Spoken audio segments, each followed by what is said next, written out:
Добрый вечер, дорогие зрители нашего канала. Добрый вечер, Эльмар. Сегодня у нас эфир, посвященный тематике, почему КПСС так быстро потеряла свое влияние. В сегодняшней программе мы рассмотрим все признаки, причины, почему столь мощная коммунистическая партия потеряла свое влияние. Я хочу представить на нашем канале сегодня нашего гостя Эльмар Рустамов, движение «Трудовая Россия», Российская Федерация. Он сейчас находится во Франции, и мы с ним дискутировали много раз на разные темы, и сегодня мы решили рассказать вам свое мнение о том, почему столь мощная коммунистическая организация развалилась, почему столь мощная организационная структура, как Коммунистическая партия, прошедшая более 70 лет, вдруг исчезла и вдруг потеряла все свои силы, все свои роли в обществе. Еще раз я приветствую нашего гостя, Эльмар Рустамов. Рустам, добрый вечер. Да, здравствуйте. Спасибо за приглашение. Вот, Рустам, прежде чем начать наш эфир, я бы хотел показать небольшое видео, если вы согласны. И в этом видео мы попробуем...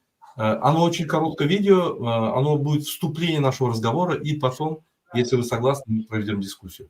Дорогие зрители, мы к этому эфиру просто вот решили высказать свое мнение и немного рассказать о истории коммунистической партии, как она создавалась, почему она потеряла свою роль в обществе. И все эти вопросы мы сейчас рассмотрим.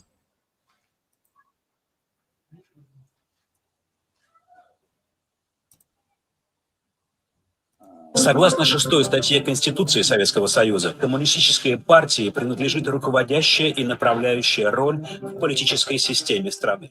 Высшим органом является съезд партии. В промежутках между съездами деятельностью партии руководит Политбюро.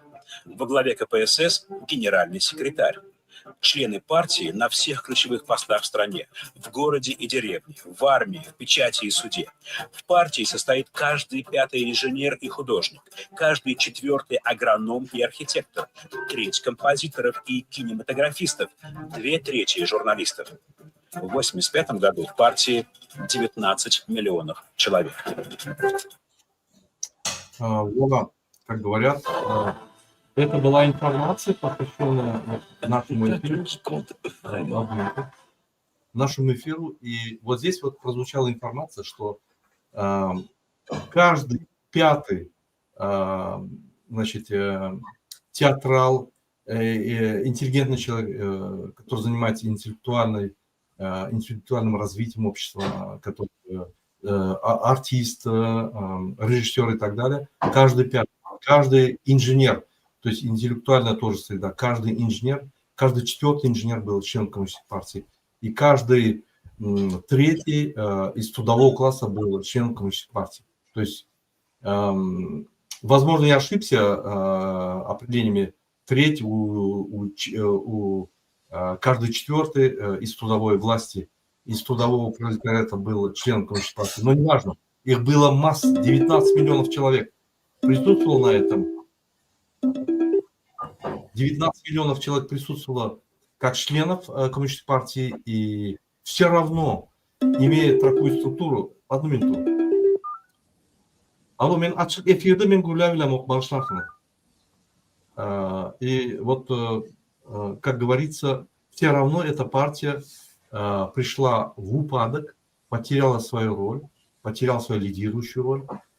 Сегодня мы говорим только о 19 миллионах коммунистов. Кроме этого были комсомольская организация. Это организация, которая готовила молодежь для коммунистической партии. Кроме этого была пионерская организация, которая готовила молодежь, я извиняюсь,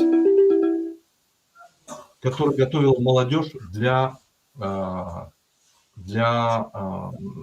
комсомольской организации. Были организации, как Октябрята, которые готовили своих членов для пионерской организации и так далее. Были продуманы все идеологические инструменты для октябрят, пионеров, комсомольцев, для коммунистов. Было все отработано. Были специальные высшие партшколы, были созданы всевозможные структуры которые усиливали эту власть, которые давали направление, идею, усиливали работу в пролетариате, то есть на местах. И тем не менее, я считаю, что это была коммунистическая партия самого высокого уровня, политическая партия самого высокого уровня и самого высокого массовостью она обладала. Сегодня во всей истории человечества не было такой массовой партии, как коммунистическая партия Советского Союза. И тем не менее, сегодня, спустя 19-25, сколько получается, 35, около 40 лет, да, этой партии. Перестройка 40 лет, в этом году 40 лет перестройки. Да, 40 лет, 34 года уже этой партии. Она есть, сохранились какие-то маленькие, там, я не знаю, региональные партии, даже есть коммунистическая партия России, но она настолько уменьшилась, что она проигрывает по членам другим партиям, которые были созданы после 91 года. Вот я бы хотел, чтобы вы нам рассказали немного об истории коммунистической партии, да, и ответили на вопрос, что послужило основной причиной, что эта коммунистическая партия, которая определяла направление развития одного целого общества, как Советский Союз, 350 миллионов человек проживало приблизительно, определяла направление развития во всем мире. Такой многочисленной партии не было со своими членами, так организованной партии не было. За всю историю Америки, например, где развита очень сильно демократия и так далее, там не было. Если сложить республиканскую демократическую партию, я не думаю, что они наберут 19 миллионов, я не думаю, да. Я не знаю, я могу ошибиться, но все равно одна партия вот это была, да, одна из мощных. Я уже не говорю про те партии, клоны, которые были созданы в разных странах, таких как Куба, Монголия, Китай и так далее, и так далее. Я даже про них не рассказываю, потому что эти партии были клоны партий, которые взяли идею марксизма-ленинизма, то есть опыт российский, советский. Они приезжали, учились в Москве, принимали опыт, их этот коммунистический строй поддерживал их и так далее, и так далее. Слово представляется вам, Эльмар. Ну, спасибо, что вы затронули эту очень важную тему, потому что, мне кажется, всякие исторические темы нужно как бы немножко опрокидывать в день сегодняшний, потому что те режимы, те политические системы, которые на первый взгляд кажутся всесильными, как вы правильно заметили, всеобъятными, они могут рухнуть в одночасье. Так может произойти с любым политическим режимом, да, и с туркменистанским, и с российским режимом, потому что если такая сильная советская система, действительно насчитывающая такое число структур мощных, сильных, рассыпалась фактически в одночасье, ну, не совсем, мы сейчас про это поговорим, то то же самое может случиться и со значительно более слабыми. Но если говорить об истории, то надо понимать, вот мы говорим в августе 2025 года, а это месяц знаковый, потому что это месяц ГКЧП.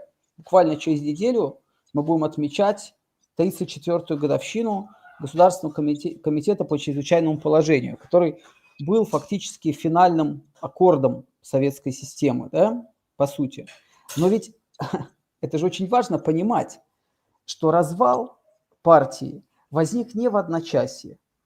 Это был постепенный и долгий процесс. Никогда бы советское государство так бы не рухнуло бы, не рассыпалось, если бы не было бы вот этого долгого процесса. Вот вы много говорили о там, всесилии КПСС и ее возможностях, но ведь это диалектически, если посмотреть на этот вопрос, это является и силой КПСС, и ее слабой стороной. Потому что всякая массовая политическая сила, ведущая, руководящая политическая сила, а КПСС, вне всякого сомнения, была таковой, всегда к себе, как бы сказать, притягивает людей, которые хотят получить определенные блага, ресурсы, карьерный рост, там, личностный и прочее, прочее, прочее.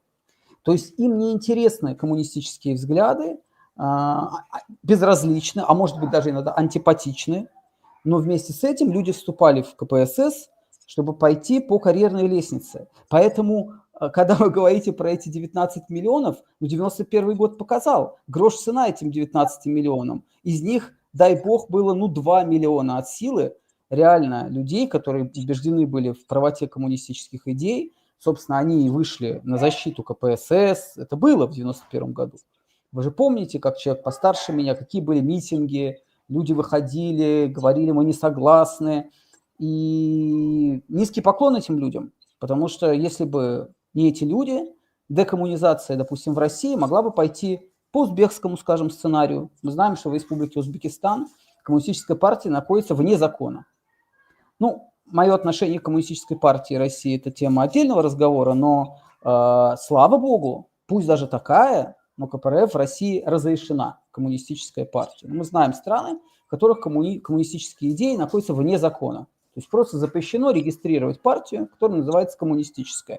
И вот сопротивление начала 90-х годов послужило причиной того, что побоялись на этот шаг пойти, потому что было мощное сопротивление. И выносу Ленина из мавзолея, кстати, в том числе. Потому что если бы не сопротивление, и Ленин был бы вынесен из мавзолея, и партия была бы запрещена, и все памятники были бы снесены. Ну, собственно, была такая задача – стереть вообще всякое упоминание, вообще вычеркнуть советский период из мировой истории, из российской, в первую очередь, истории. Но вот мы говорим о КПСС. КПСС же ведь была неоднородной структурой. Ну, то есть как бы с 30-х, 40-х годов, конечно, даже и с ленинских времен, в КПСС были запрещены любые фракции. То есть была однородная сила политическая. Но фактически в партии были разные течения. Например, много говорят о либеральных коммунистах, которые, допустим, выступали за европейский путь, скажем, за дрейф в сторону европейской социал-демократии там, или еврокоммунизма и прочее. Но вопрос состоит в том, прошу прощения, вопрос состоит в том, что была и русская партия. Ну, это не была какая-то структура, которая называлась русская партия, но это был клуб людей, близких к руководству КПСС, которые считали, что Октябрьская революция, это были члены КПСС, это были люди, близкие к руководству партии. Они считали, что Октябрьская революция – это ошибка в истории России, что не нужна это была революция, что не нужна была коллективизация, что это был удар по русской деревне, по нашим там ценностям, традициям. И это было в каждой республике, но в России это очень ярко было выражено. Это были не последние люди, это были писатели, это были композиторы, это были художники, которые говорили, понятно, они не могли об этом сказать открыто, потому что при всем этом они получали ордена Ленина, золотые звезды героев соцтруда и так далее. То есть они считали, что советская система, значит, это ошибка, удар по исконной России, по русской деревне, по русскому укладу. Но вместе с тем это не мешало им получать, значит, награды, государственные премии СССР и все прочее.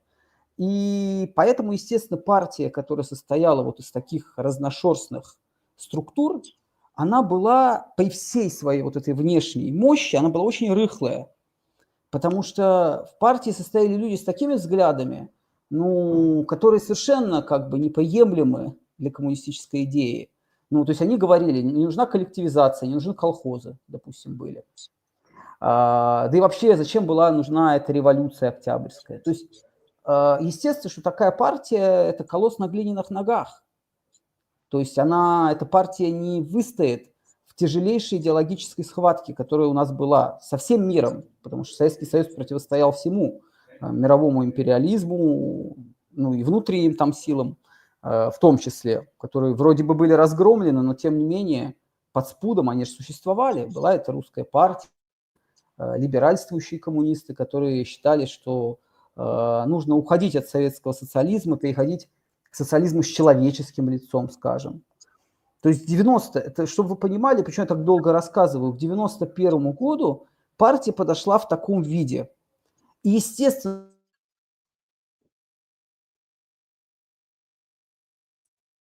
мобилизовать во имя чего? Мобилизовать кого? Ведь русская партия, допустим, говорила, что Россия кормит все республики, что Россия вообще, ну, фактически в плену этих республик, да, не надо кормить там советские республики, все живут за наш счет и все прочее. Но эти люди, я не хочу грубо выражаться, что партия была становым хребтом страны, позвоночником Советского Союза.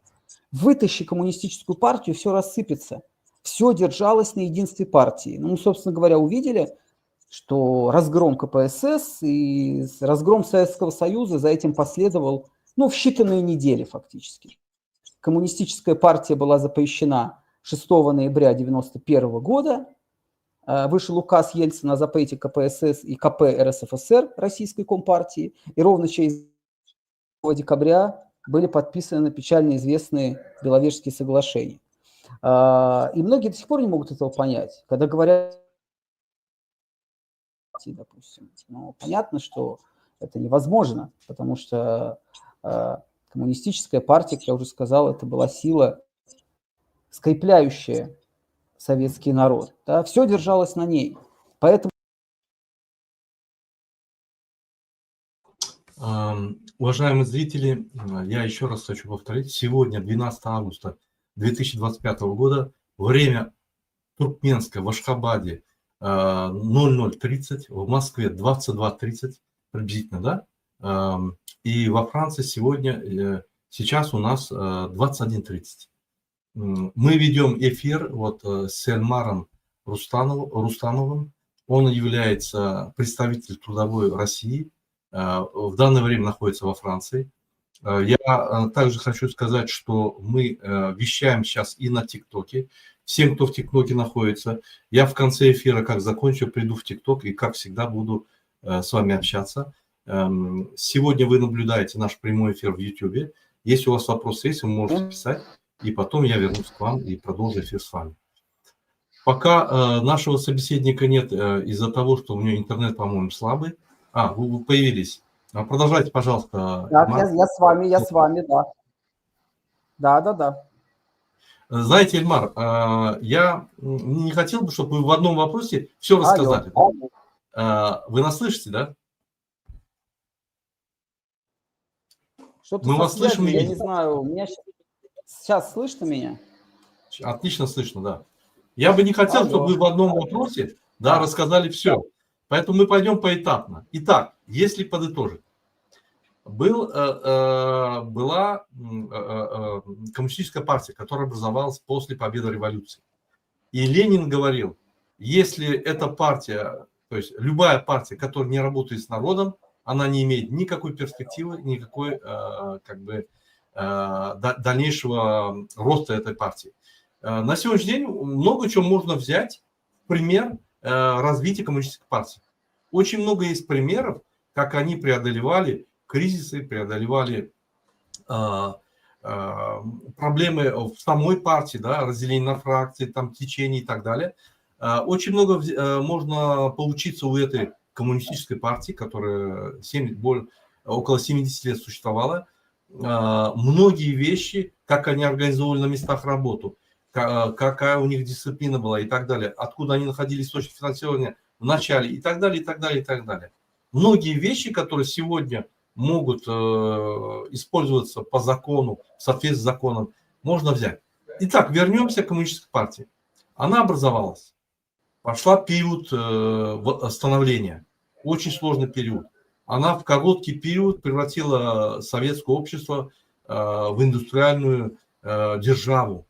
Я помню, от 40-х до 65-х годах она не уступала свое лидерство во всем мире.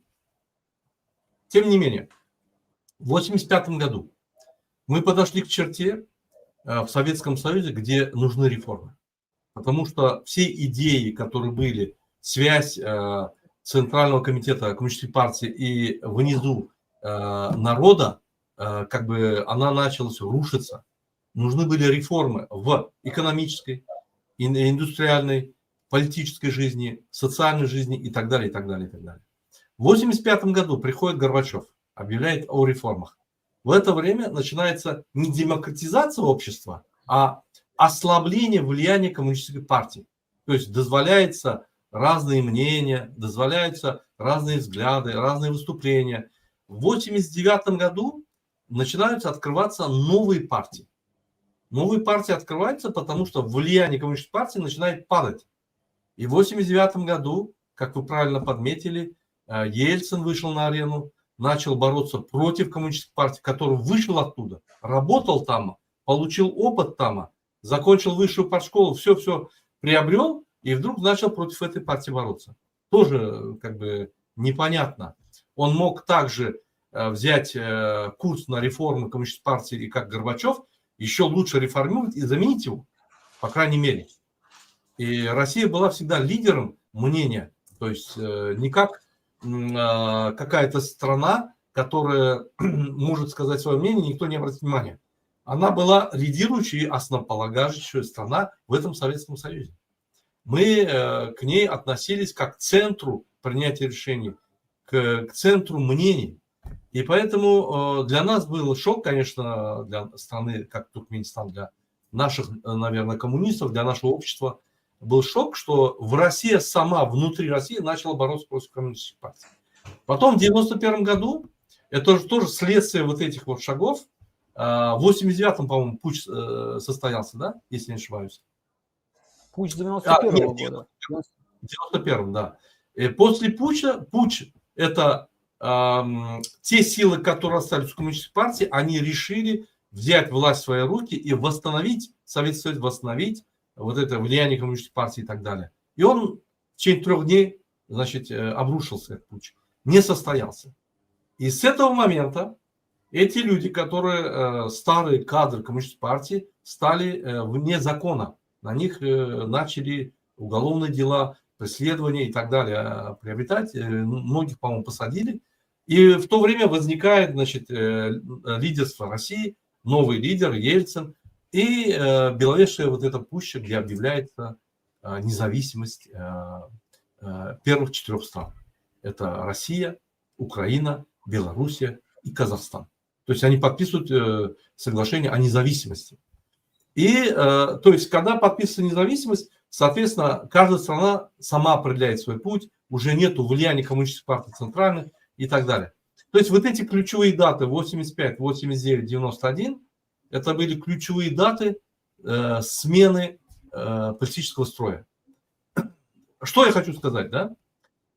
Вы сейчас более подробно нам объяснили с элементами, но если посмотреть сегодня на Россию, сегодняшнюю Россию, она, вот тот, скажем, политический истеблишмент, который управляет сегодня Россией, они все выходцы из коммунистической партии.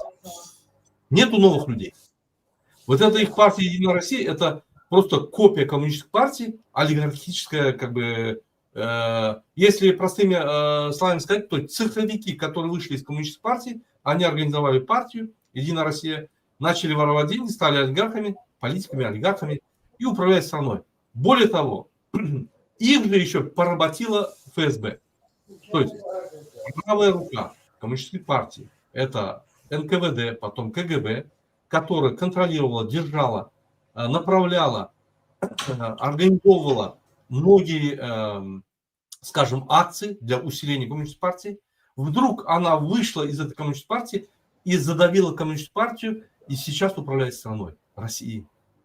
Если мы посмотрим соседние страны, да, практически то же самое. Практически то же самое. Старые кадры, как Назарбаев ушел, сейчас Токаев и его правая рука, значит, вот эти органы, правоохранительные органы. Посмотреть на белорусского президента. Но старые кадры еще тот коммунист. Он тоже поменял флаг, тоже непонятно, куда он идет, но он ведет куда-то страну. Посмотреть, есть остальные партии, остальные государства, там тоже, как старый лидер меняется, новое направление, уже как бы коммунистическая партия в запрете, уже все начинает меняться. Мы переходим в такой этап, где коммунистическая партия – это как старое прошлое осталось. Все-таки вернемся к России.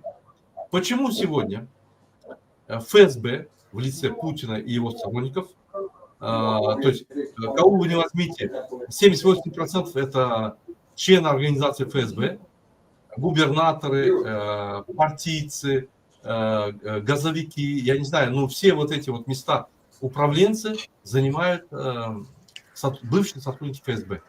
Как они смогли победить коммунистическую партию, забрать у Ельцина власть и установить свою власть, бандитско-олигархическую ФСБшную власть? Как так можно было сделать с обществом, которое было развито хорошо, которое было начитано, которое было 70 лет подготовленное, вдруг это общество, победить партию в этом обществе, победить это общество и превратить сегодняшнее общество, во главе которого находится бандитский режим, просто преступники. И это сегодня управляется и как бы поощряется со стороны народа. Более того, они дают идею народу, что мы хотим возвратиться в Советский Союз, то есть в старое прошлое, но у них в планах нету этого старого прошлого, потому что они покупают на Западе недвижимости, покупают свои яхты на Западе, а живут и работают в России. Дети учатся на Западе, то есть не видно вот этих вот коммунистических целей, которые было при Советском Союзе, и в то же время они предлагают нарративы восстановить Советский Союз. Вот как вот это вот объяснить? Оно даже логике не поддается, но сегодня происходит. Спасибо. Эльмар? Ну, если этот клубок немножко распутать, то на самом деле ответ становится понятным. Зрителям, чтобы немножко это в голове как-то уложилось, посмотреть, есть такой советский художественный фильм, называется «20 декабря».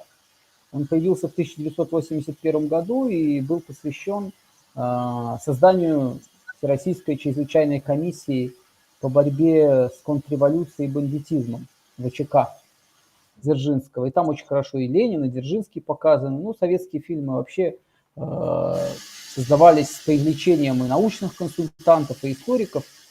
И вот там Ленин произносит одну такую фразу, которая меня просто сразила наповал, скажем так.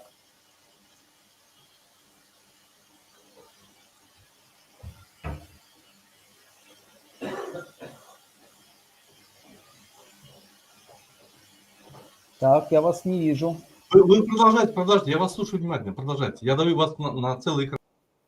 Понятно. Просто вы исчезли, и такая тишина повисла, что я думал, что ничего не происходит. Так Все вот, слышно, ну, отлично, да, прошу прощения. Вот там Ленин произносит фразу, которая меня просто сразила наповал. Он говорит, ну, я дословно сейчас не воспроизведу, но смысл я передам. Он говорит, мы должны бороться за то, чтобы и ни в коем случае не допускать, чтобы органы борьбы с контрреволюцией, чтобы Всероссийская чрезвычайная комиссия превратилась в царскую охранку, и чтобы она вышла из-под контроля партии, чтобы она не стала из карающего меча революции, не превратилась в репрессивный орган. Это было сказано, это реальные слова Ленина, они вошли в сценарий фильма и прозвучали. Ленин об этом пишет, я сейчас не скажу, в какой статье, не вспомню просто, но Ленин про это пишет. И через 20 лет, события, описываемые, это 1917 год, создание ВЧК, через 20 лет, 1937 год, да, когда НКВД, ВЧК, по сути, вышли из-под контроля партии, творили репрессии против честных коммунистов, что потом было осуждено, и Ежов и Егода были сняты и сами были расстреляны за вот эти злоупотребления, да, как это называлось, злоупотребление социалистической законностью. То есть было видно, что вот, как бы сказать, вот эта борьба спецслужб и партийных структур, она в той или иной степени стала проявляться. А что произошло с Берией, да? Это ж все из той же оперы. А если мы посмотрим дальше, то там вообще караул, потому что вот вы говорили про события, мы говорили. А вот посмотрите, как сложились, это же очень интересно, как сложились судьбы последних руководителей КГБ. Вот, например, был такой председатель КГБ при Горбачеве Чебриков. Это Чебриков, председатель КГБ, это не какой-то там шофер или рядовой сотрудник, он стал фактически одним из руководителей охраны там, Кобзона и потом группы «Мост» Гусинского, или Филипп Денисович Бобков, 5-е управление КГБ, которое занималось ни много ни мало, вообще-то говоря, борьбой с внутренними врагами, ну, как бы сказали по Дзержинскому, с контрреволюцией.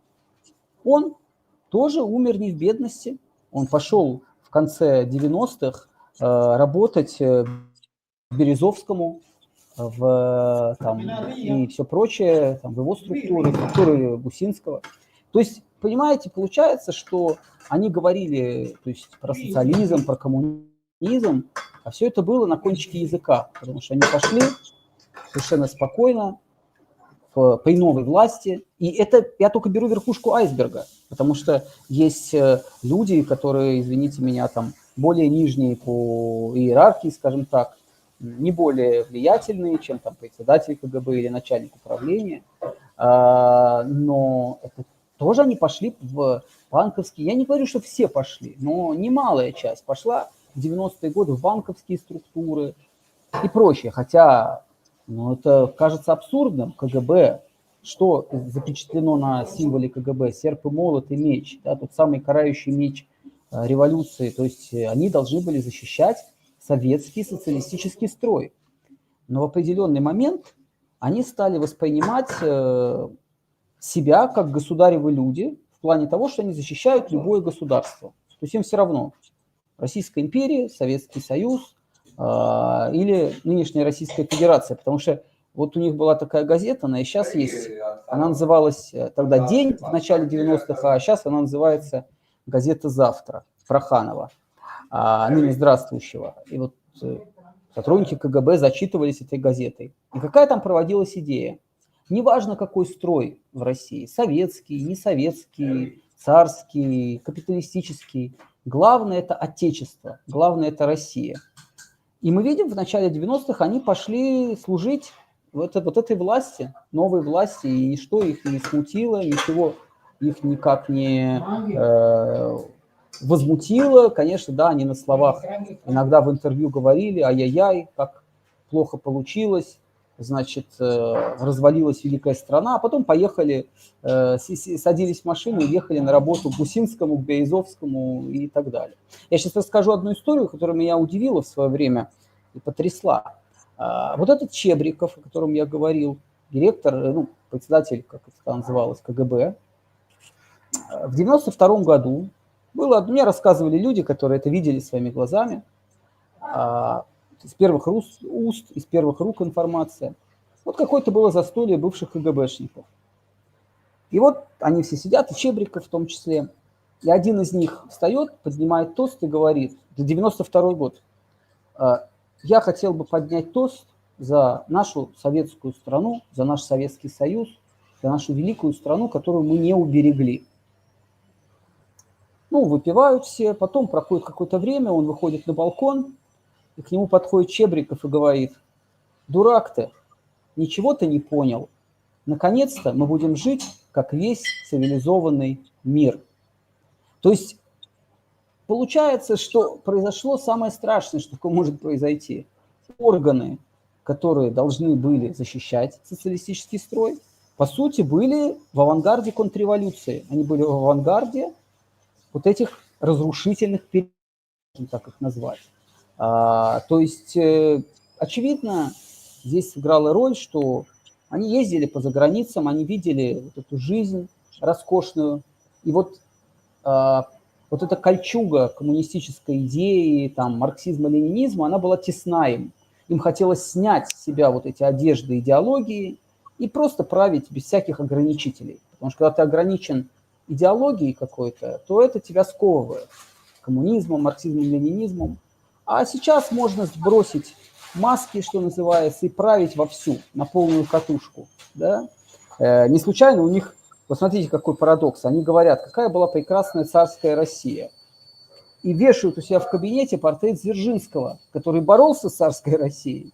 Ну, слушайте, если вы за царскую Россию повесите Бенкендорфа... Может, это политическая незрелость, потому что если взять, смотрите, Китай, в Китае сегодня коммунистический строй. Но тем не менее, он сильно развивается. Но тем не менее, я вот смотрю их школы, университеты, как они строем ходят, как они физкультуру делают строем, как они спят. То есть все организовано, все вот как у нас в советское время. То есть они тоже идут цивилизованным миром, они тоже не отстают от цивилизованного мира. В каких-то областях они задают даже Ну, тон. Китай, Может быть, Китай это всё-таки незрелость вот этого КГБшника, который говорит, наконец-то мы будем жить как... Я думаю, что они никогда не определяли политическую суть, политические идеи, они просто были элементом наказания, то есть как бы репрессий. Поэтому это их мнение такое, оно чисто субъективное может быть, потому что они никогда не были политиками. Ни Дзержинский, ни этот. Это были, как вам сказать, волкодавы для того, чтобы искать внутри партии людей, контрреволюционеров, всякие секты, всякие ячейки, фракции, чтобы их разбивать дребезги, и больше этого не возникало. То есть они изначально были сориентированы для вот этих целей, поэтому от них ждать какие-то политические идеи или же заключения, ну, тоже не надо, наверное. Я вас перебил, продолжайте. Да, я просто хотел сказать, ну, я понимаю, о чем вы говорите, но почему я сказал про председателя КГБ, на секундочку, Чебрикова? Это же ведь ответ на вопрос, почему эти системы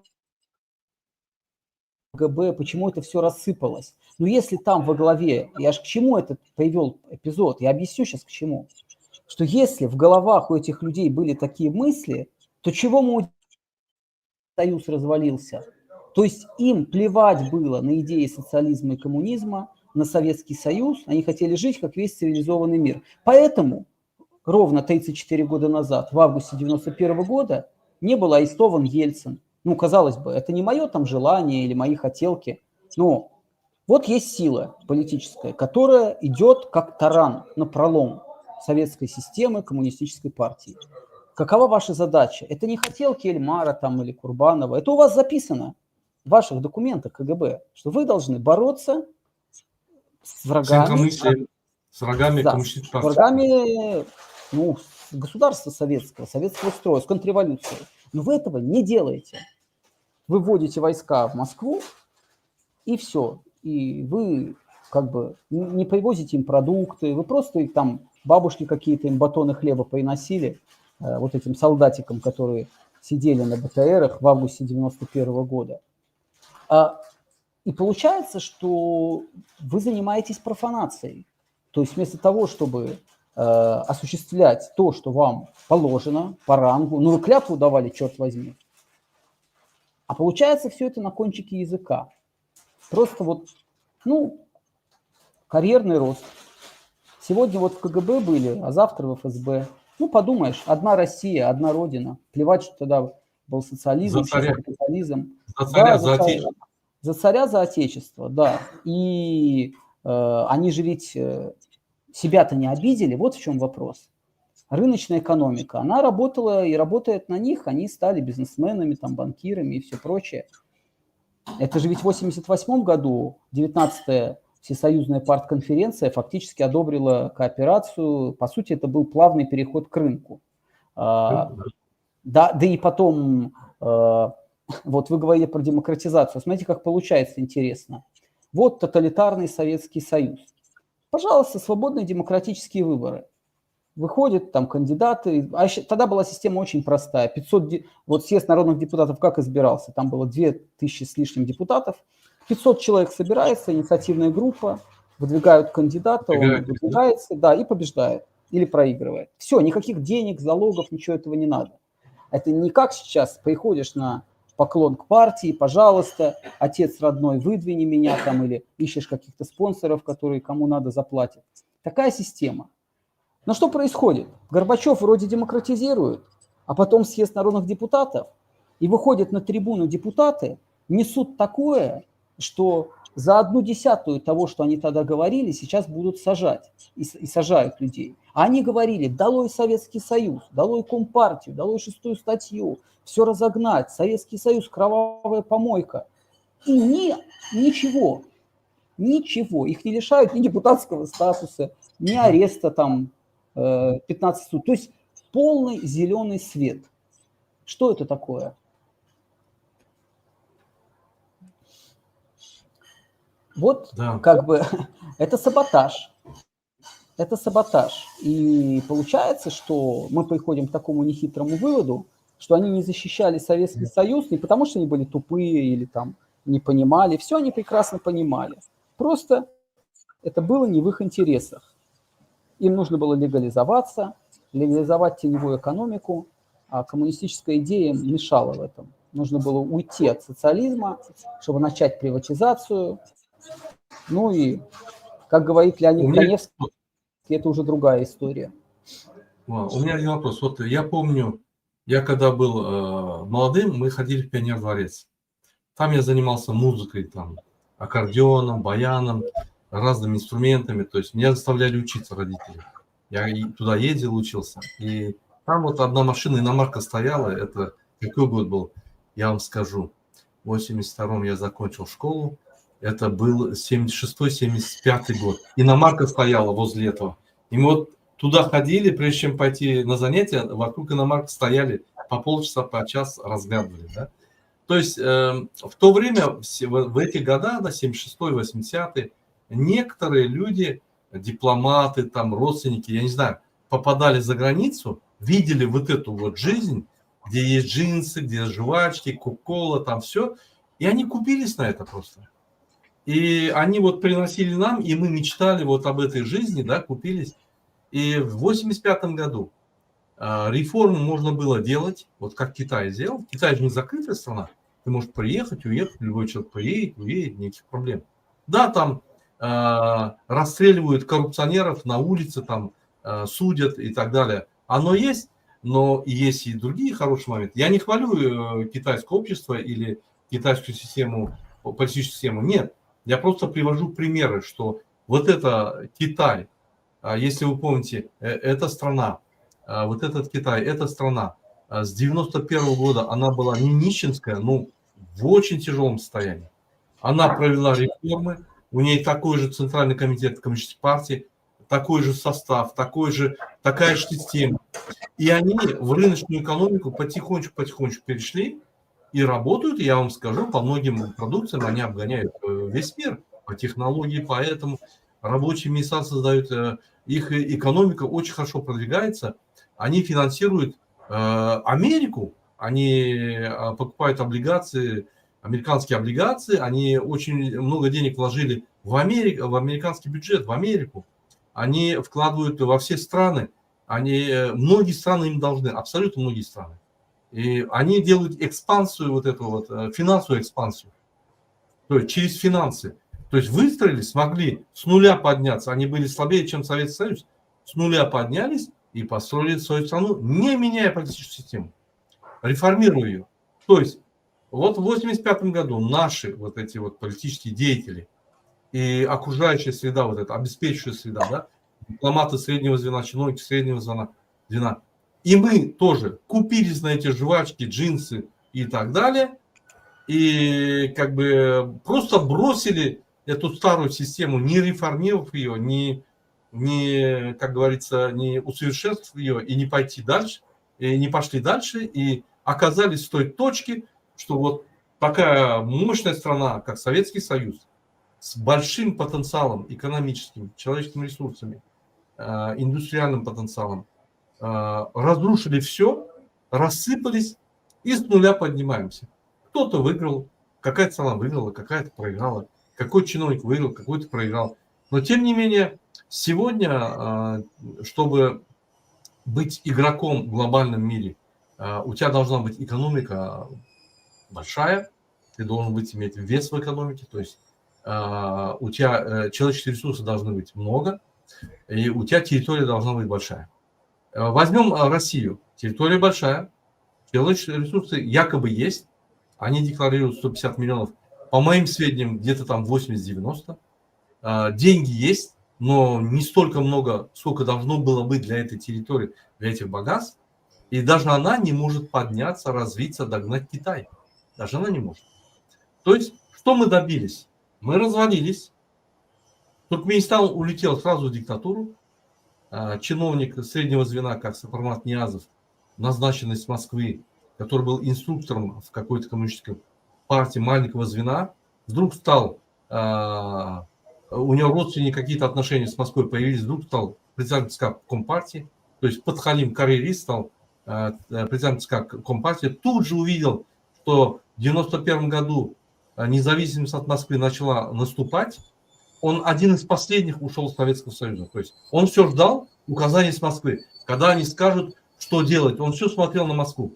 Никто как бы не смотрел, уже многие республики ушли. Остался Казахстан, Россия, еще одна страна, какая-то страна осталась. Или две страны осталось, Казахстан и Россия. И вот он среди последних понял, что уже ему команду не дадут, начал самостоятельность, тут же прибрал страну, быстро сманипулировал ситуацию, прибрал страну, объявил себя пожизненным президентом, построил все свои скульптуры, памятники, все, отстроил страну, типа написал книгу Рухнама, ну, то есть как вот манифест коммунистической партии, как написал Ленин, да, он написал эту Рухнама, он объединил все тома Ленина в одну книгу Рухнама, со всех исторических как бы книг, исторических легенд, взял вот эти вот тезисы, взял поговорки, там эти собрал и сказал, вот это вот наше историческое наследие, мы должны обучиться. Если ты один раз прочитал ее, ты в рай попадаешь. Ну, в общем, сумасшествие полное, да. И начал править, да. То есть Туркменистан. Узбекистан то же самое, только вид сбоку.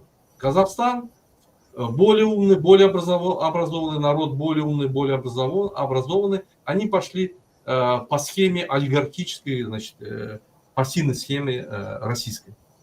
И вот так, в общем, все эти страны, да, вот, бывшие советские, да, кроме Прибалтики, не смогли развиться как общество. Они смогли развиться как страна, как государственность, да, но общество, оно потеряло. То есть потеряло свою духовность, потеряло свою моральность, потеряла свои социальные условия, потеряла равноправие, много чего потерял общество по сравнению с Советским Союзом. Поэтому у нас сейчас и у нас в стране, и во всех местах хотят возвратиться в Советский Союз. То есть там были какие-то социальные условия, какая-то равноправность, какая-то равноправие, и это их притягивает. Вот. Они даже не понимают, что это уже никогда невозможно. Потому что должен появиться какой-то как Ленин, не какой-то как Путин, который силой захватывает страны, да? Какой-то как Ленин, который с пролетариатом, с трудовым народом, его ставит во главе государственности, во главе партии, которая управляет этой государственностью, и дает свои идеи, пишет тома, книги, разъясняет идею коммунизма и ведет народ вперед. Такой, чтобы появился, да, ну, я думаю, это будет новое историческое событие, и должны быть большие предпосылки. В этом столетии, я думаю, это даже невозможно. Конечно, мир развивается, человеческие условия развиваются. Если, допустим, взять Декларацию о правах человека 1948 года и взять Декларацию о гражданских и политических правах 1972 года, это небо и земля, то есть человеческие условия жизни улучшаются, гражданские права увеличиваются и так далее, и так далее. Но, тем не менее, можно было бы построить на этом постсоветском обществе новое общество, которое может объединить эти народы, какое-то справедливое общество. Я не скажу, что мы должны быть обязательно капиталистическим обществом, то есть страной, как капитализм, как Америка или как другие страны, потому что, ну, она тоже несовершенная, понимаете? Взять европейскую страну, взять, допустим, Францию. Франция – это социальная страна. Они взяли от социализма вещи, такие идеи, как социальные условия, социальную защиту. Есть немного от капитализма, бизнес и так далее. Есть немного от других направлений. И в общем они создали какое-то общество с учетом гражданских прав и так далее. Я не могу назвать Францию капиталистической страной. Я могу назвать ее страной с сильным социальным обеспечением, сильной социальной защитой. Потому что капитал не приносит социальную защиту. Он предусматривает небольшую защиту, но не сильную. Поэтому я не знаю, куда мы должны были бы прийти, но однозначно можно было пойти по другому пути. Однозначно можно было сохранить Советский Союз и провести соответствующие реформы и развить его. Потому что вот все страны, которые будут развиваться, вот бывшие советские страны, да, это их потенциал не будет таким сильным, если мы пошли по реформ и все-таки сохраняя Советский Союз, сохраняя наше общество, реформируя его, развивая и так далее. Все равно этот путь был бы сильнее, чем каждая страна пошла бы в отдельности. Сегодня я могу этот вывод сделать, исходя из того, что произошло. А вы как думаете, Эльмар? Я считаю, что вот можно гадать долго, но Владимир Путин, вот я могу показать, он все сказал. И сказал он 1 января 2000 года. В свое время были рассекречены часть из президентской библиотеки США разговоров, ну, где срок давности вышел, то есть уже это опасности никакой гостайны в этом нет.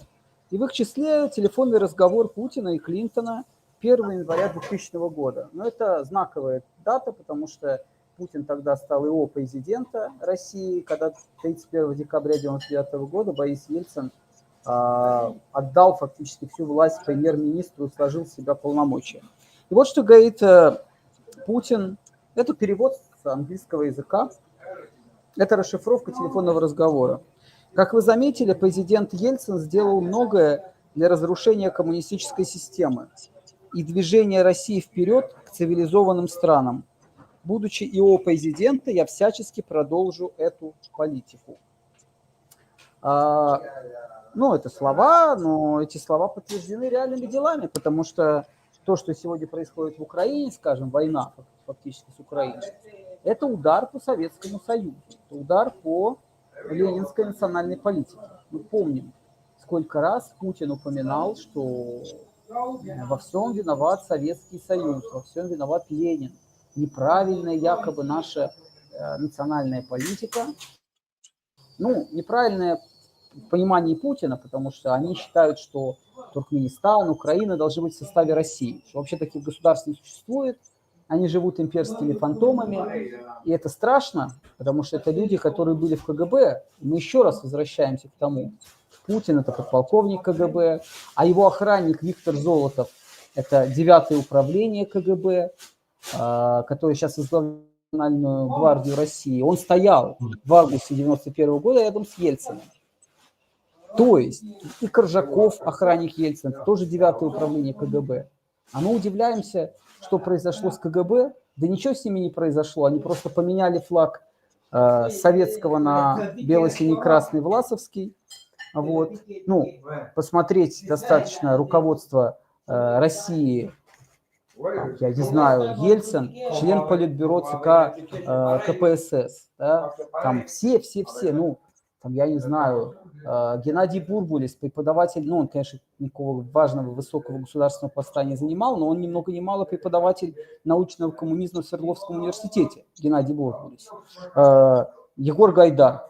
Ну, слушайте, Егор Гайдар – это руководитель отдела экономики журнала «Коммунист», вернее, газеты «Правда», и работал там в журнале «Коммунист». А в журнал «Коммунист» кого попало, тоже не пускали.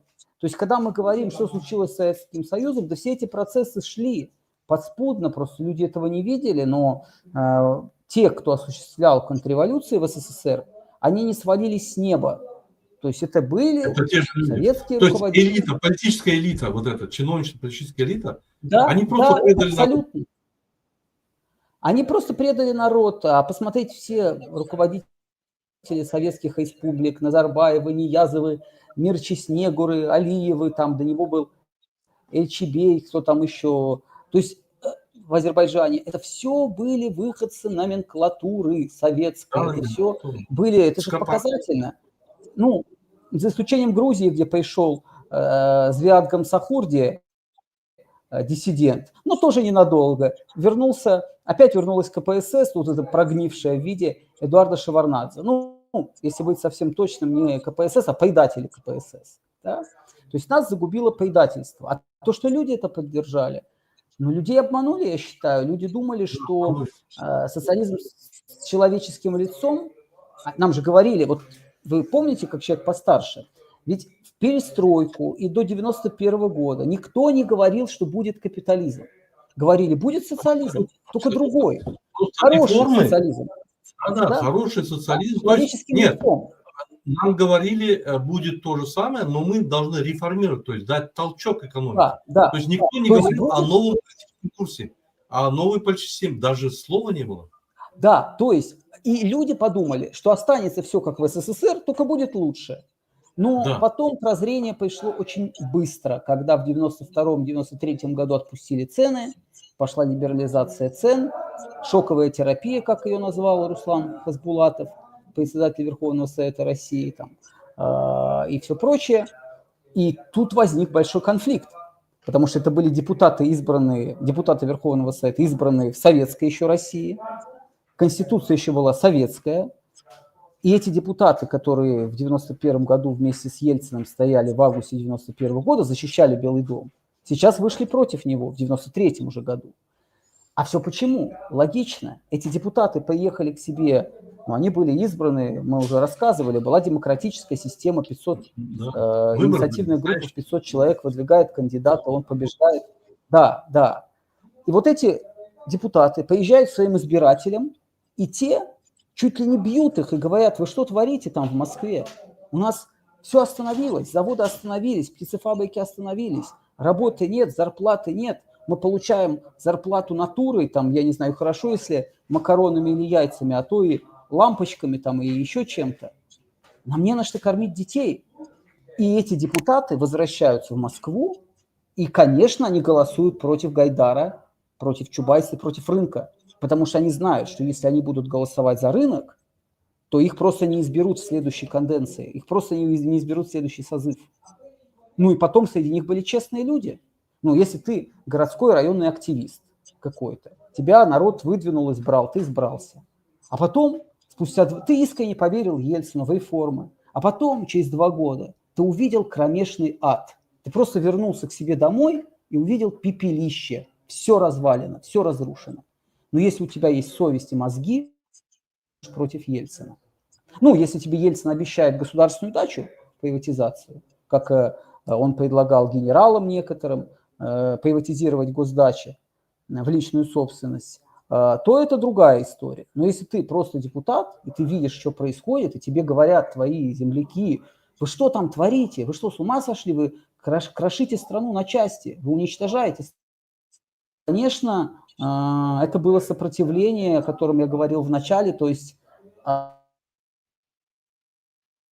его взгляды, но он точно сказал, что октябрь 93 года это была отложенная реакция на август 91 года. Прозрение пришло очень быстро. Люди быстро поняли, что их обманули. Но было уже поздно, потому что силовые структуры были в руках.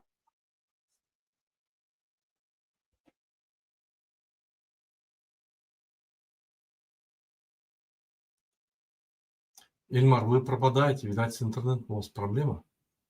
Уважаемые наши зрители, слушатели, мы сегодня ведем беседу на тему... вы появились. Слушаем вас, говорите. Да. Я, собственно, все сказал. Я не знаю, на каком месте я прервался, но, в общем, я хотел заключить, что если мы материалисты, мы понимаем, что экономика – базис, экономика первична, то если вот эта элита партийная, эта бюрократия, КГБшная и прочее, если для них во главу угла было поставлено личное благосостояние их семей, мы же понимаем, что дипломаты же своих детей не отправляли работать пастухами, а в МГИМО их определяли, правильно? И КГБшники тоже. То о каком социализме, о каком вообще, социализм это равенство, вообще-то говоря, что любой крестьянский сын может поступить в МГИМО, а не только сын дипломата, то это вызывает большое разочарование. Поэтому много людей отсиделась в августе 91 года. Во-первых, они думали, что а зачем мы должны защищать советский строй? У нас есть советская армия, есть КГБ. Они для этого существуют, извините, мы их кормим.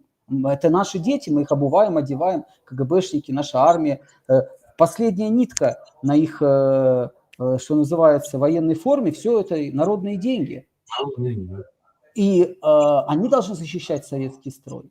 Это одна часть советских людей. А другая часть советских людей просто разочаровалась. Какое равенство?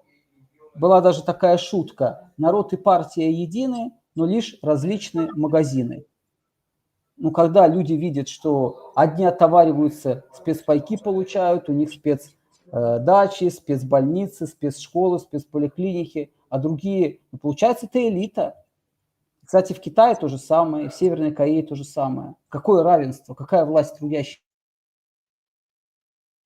Вот если мы подытожим... Но я считаю, даже такой Советский Союз, вы правы, надо было защищать. Потому что то, что пришло ему на смену, в 1000 раз хуже. Даже того Советского Союза. В 1000 раз хуже. У нас, да, он был не идеален, но это хуже в 1000 раз. Да. У нас был шанс, то есть из того, что даже хуже, но уже собран, да, в одно единое, реформировать и сделать что-то мощное, большое. Сегодня каждая страна развивается, да, оно является маленьким элементиком.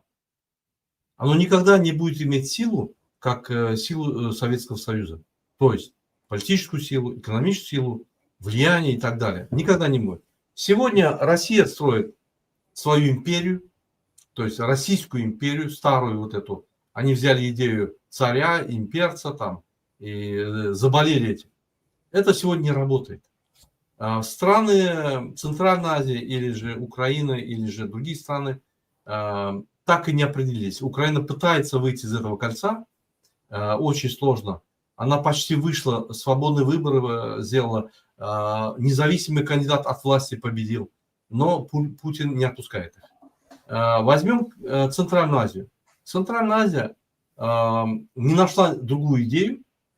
Вот эти все КГБисты, вот эти, которые должны защищать Конституцию, государственность и так далее, как появился диктатор, примкнули к нему, заменили родину этим человеком.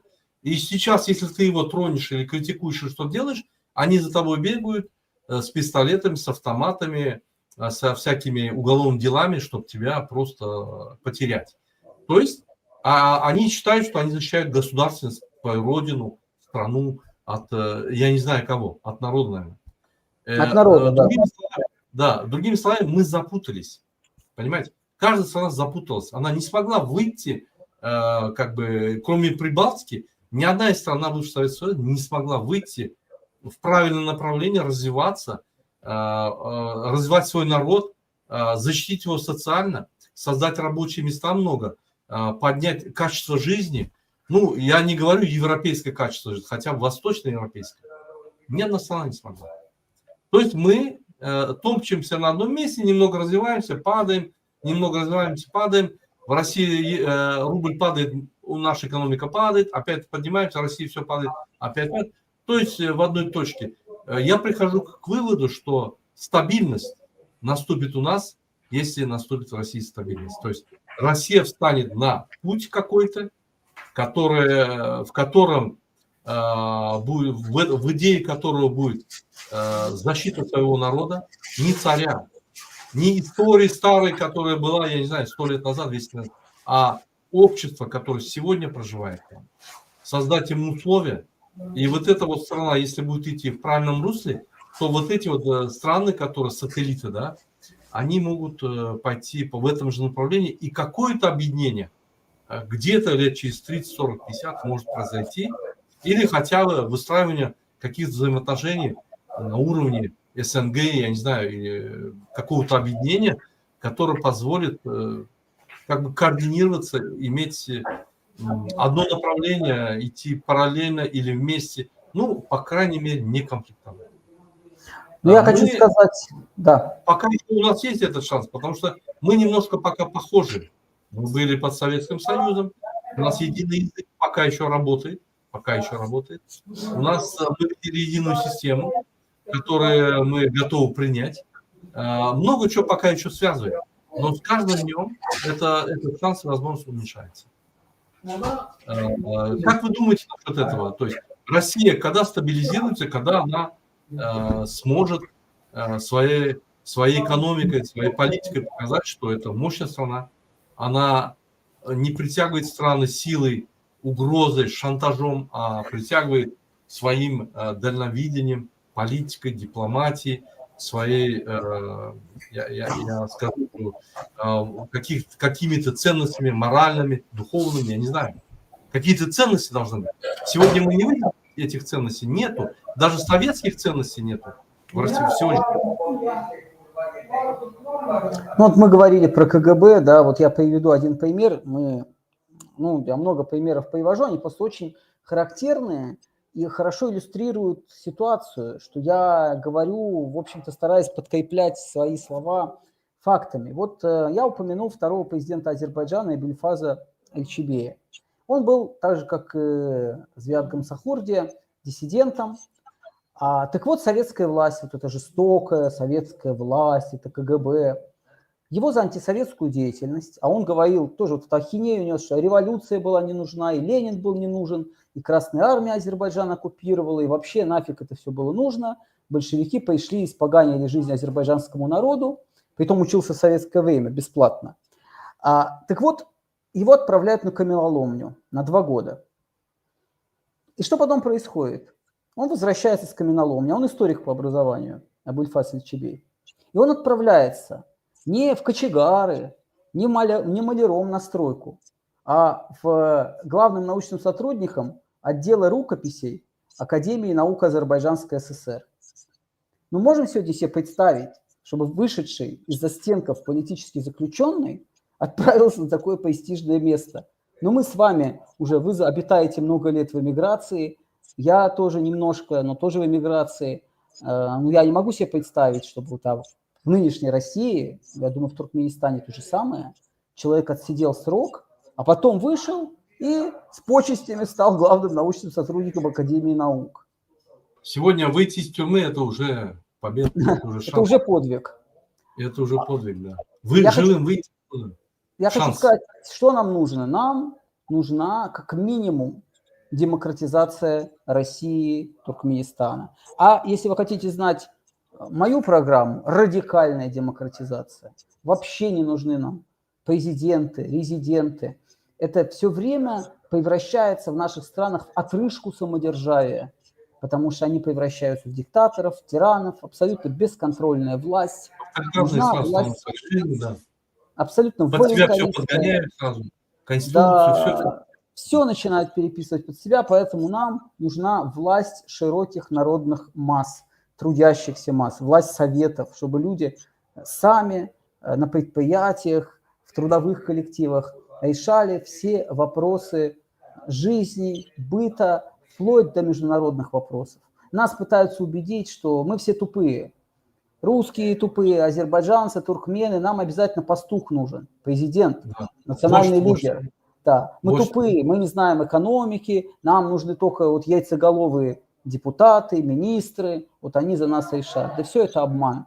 Человек себе не враг. Если дать людям власть, трудящимся, кто создает, производит, то эти люди, там, духовные богатства, материальные богатства, эти люди сумеют наладить жизнь, потому что они знают, что такое жизнь с нуля, потому что они были в трудовом коллективе, они знают, как устроен трудовой коллектив, и значит, они знают, как устроена страна. А страна – это огромный трудовой коллектив, это огромный цех, да, если использовать эту аналогию. Как говорил в свое время Владимир Ильич Ленин, кухарку надо научить управлять государством. А почему Ленин так сказал? А потому что древние философы Древней Греции, по-моему, Платон, если не ошибаюсь, говорил про кухарку. Это же не у Ленина вначале появилось, а у Платона, что кухарка может управлять государством, потому что она каждый день ходит на базар и знает цены на хлеб. Вот откуда вот эта кухарка появилась? От Платона. Ленин это не из головы взял, не с неба, это у Платона было про это написано. То есть о чем это говорит? Это говорит о том, что пока мы не похороним вот это самодержавие президентское, как минимум, ничего не будет ни в России, ни в Туркменистане. К сожалению, потому что это могильная плита. Вот как в России это была могильная плита на народовластие, президентство. Я тоже хочу. Пока мы не уберем авторитаризм, мы не сможем как общество развиваться. Вот я простой пример приведу, да. Вот есть одно село в России, в Туркмении, неважно. Надо прокопать, допустим, 1 километр. Можно попросить людей этого села прийти там, копать. И если из этого села кто-то выйдет, такой же, который копает, переговорить с ними и будет с ними копать, это пойдет. Но если выйдет вождь туда, то есть вот они будут копать, и кто-то появится, вождь, будет орать, кричать, он обязательно должен манипулировать, кому-то сделать благоприятные условия, кого-то напрячь, кого-то испугать. И он будет издеваться над этим обществом, и канал не будет быстро строиться, да? Он будет построен, но он начнет издеваться над обществом и неравенство создавать там. А если убрать этого вождя и сделать совет, вот из этих людей, которые копают, да, и они дружно будут копать, и эффективно, и смеяться будут, и веселиться будут, и откопают канал. Вот в чем разница. Поэтому авторитаризм должен исчезнуть, а он исчезает с постом президента. Вы правильно сказали. Но Ленин вот, не случайно. Да. я вот смотрю на нашу страну, да. Сейчас мы хотим, вот, как говорится, сделать революцию, да. Допустим, мы ее сделали. Это один этап. Второй этап – надо восстановить страну. Надо восстановить все государственные институты, общественные институты, демократические институты. Все надо восстанавливать. То есть все разрушено. Нету государственности, нету экономической финансовой системы, нету гражданского общества. Ну, ничего нету. И вот на этот период, вот я себе задаю вопрос, можем ли мы пройти вот эти первые 5 лет без президента? С помощью Меджлиса, то есть Верховного Совета, и президента Кабинета министров, это премьер-министр.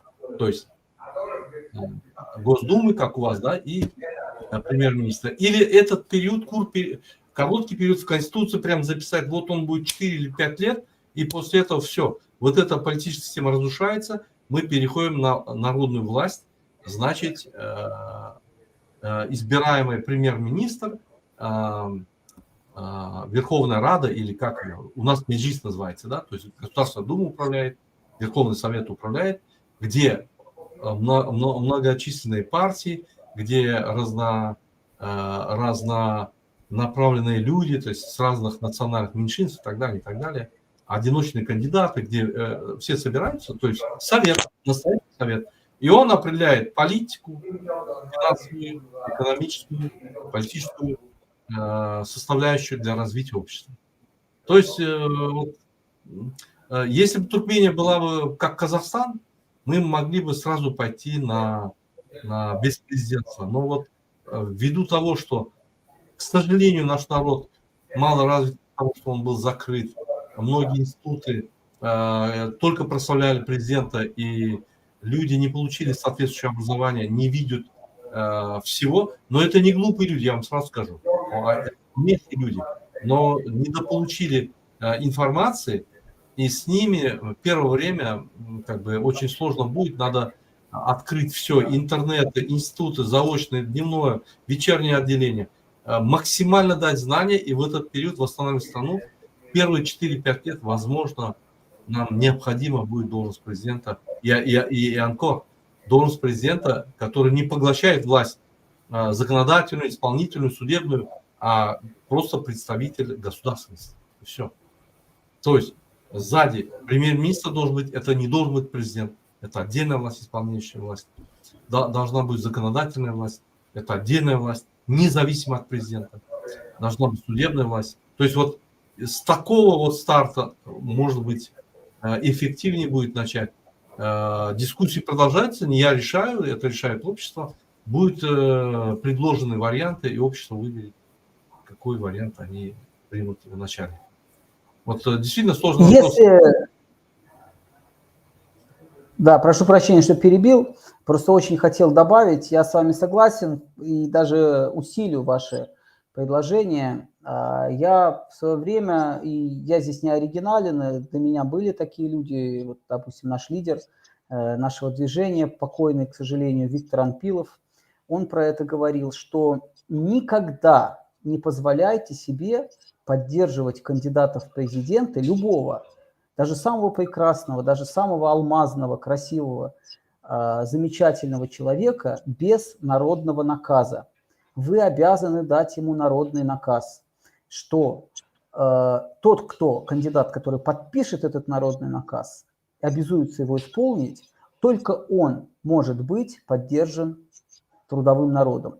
Если президент обязуется, что в течение года-двух он проводит широчайшую конституционную реформу, убирает пост президента, проводит съезд советов, радикальную демократизацию, как вы сказали. Да, и потом, да, радикальная демократизация, а потом слагает свои полномочия официально перед Всероссийским съездом советом.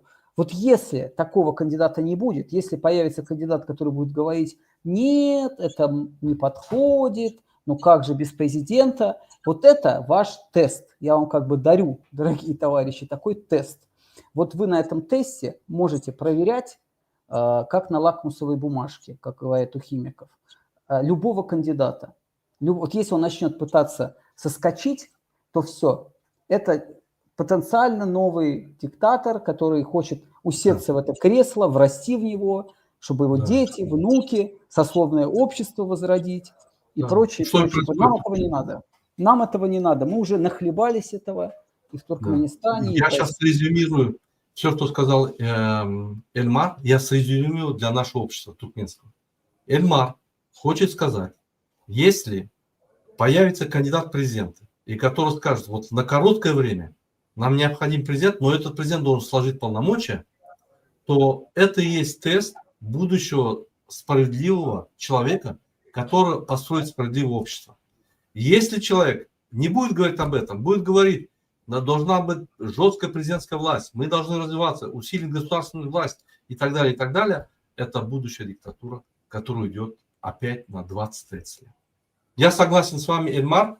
Если вы мне позволите, я прерву нашу беседу, поставлю небольшую информацию о ситуации с двумя нашими активистами, гражданскими активистами. Они были задержаны в Стамбуле депортационной службой, то есть миграционной службой, помещены были в депортационный лагерь. Их зовут Алишер Сахатов и Абдулла Урусов. Эти два гражданских активиста делали эфиры в ТикТоке, делали эфиры в Ютубе, рассказывали о гражданских правах людей, защищали эти права, рассказывали о недостатках этой власти, что они не обращают на гражданские права, нарушают права граждан и так далее, и так далее, и так далее. Они боролись за права граждан и были задержаны миграционной службой Турции месяц назад где-то. Эти ребята просидели, даже больше, просидели 1,5 месяца, по-моему, в депортационном лагере. Их отпускают, адвокаты за них бьются, общество туркменское за них бьется. Их отпускают, и через час они исчезают с поля зрения, пропадают, и уже 17 дней, больше 17 дней их нету. Мы не можем их найти вообще. На территории Турции нету. Сегодня мы не знаем, они уехали в Туркменистан, или находятся в Турции, или какие-то бандиты их захватили. Что с ними произошло, никто не знает. Все вопросы к миграционной службе, их здесь нету, мы их отпустили. Все вопросы в полицию, обращения по поиску людей, в МИД, президенту, мы кому только не писали, ООН, ОБСЕ, Human Rights Watch, Amnesty International, во все правозащитные организации, все оказывают давление на Турцию и на Туркменистан. Ни Туркменистан диктаторская страна, ни Эрдоган со своей командой или его власть, или власть Турции не дает никакого ответа. Как будто этих людей не было. Вот они были, до такого числа, дальше их нету. И сегодня туркменское общество обращается к президенту Турции. Дайте ответ, где находится Алишер Сахатов и Абдулла Урусов. У Алишера Сахатова остались 4 детей. Осталась супруга. Единственный кормилец был он. Его нету. Эти дети плачут с утра до вечера. Мать не знает, как их успокоить. Я сейчас поставлю видео и хотел бы показать всему обществу, гражданскому обществу, всем телезрителям, всем слушателям нашего канала. Давайте посмотрим. Обращение Гулала, это супруга Алишера Сахатова, к Эрдогану, к народу Туркменистана, к народу Турции. Пардон. Одну минуту.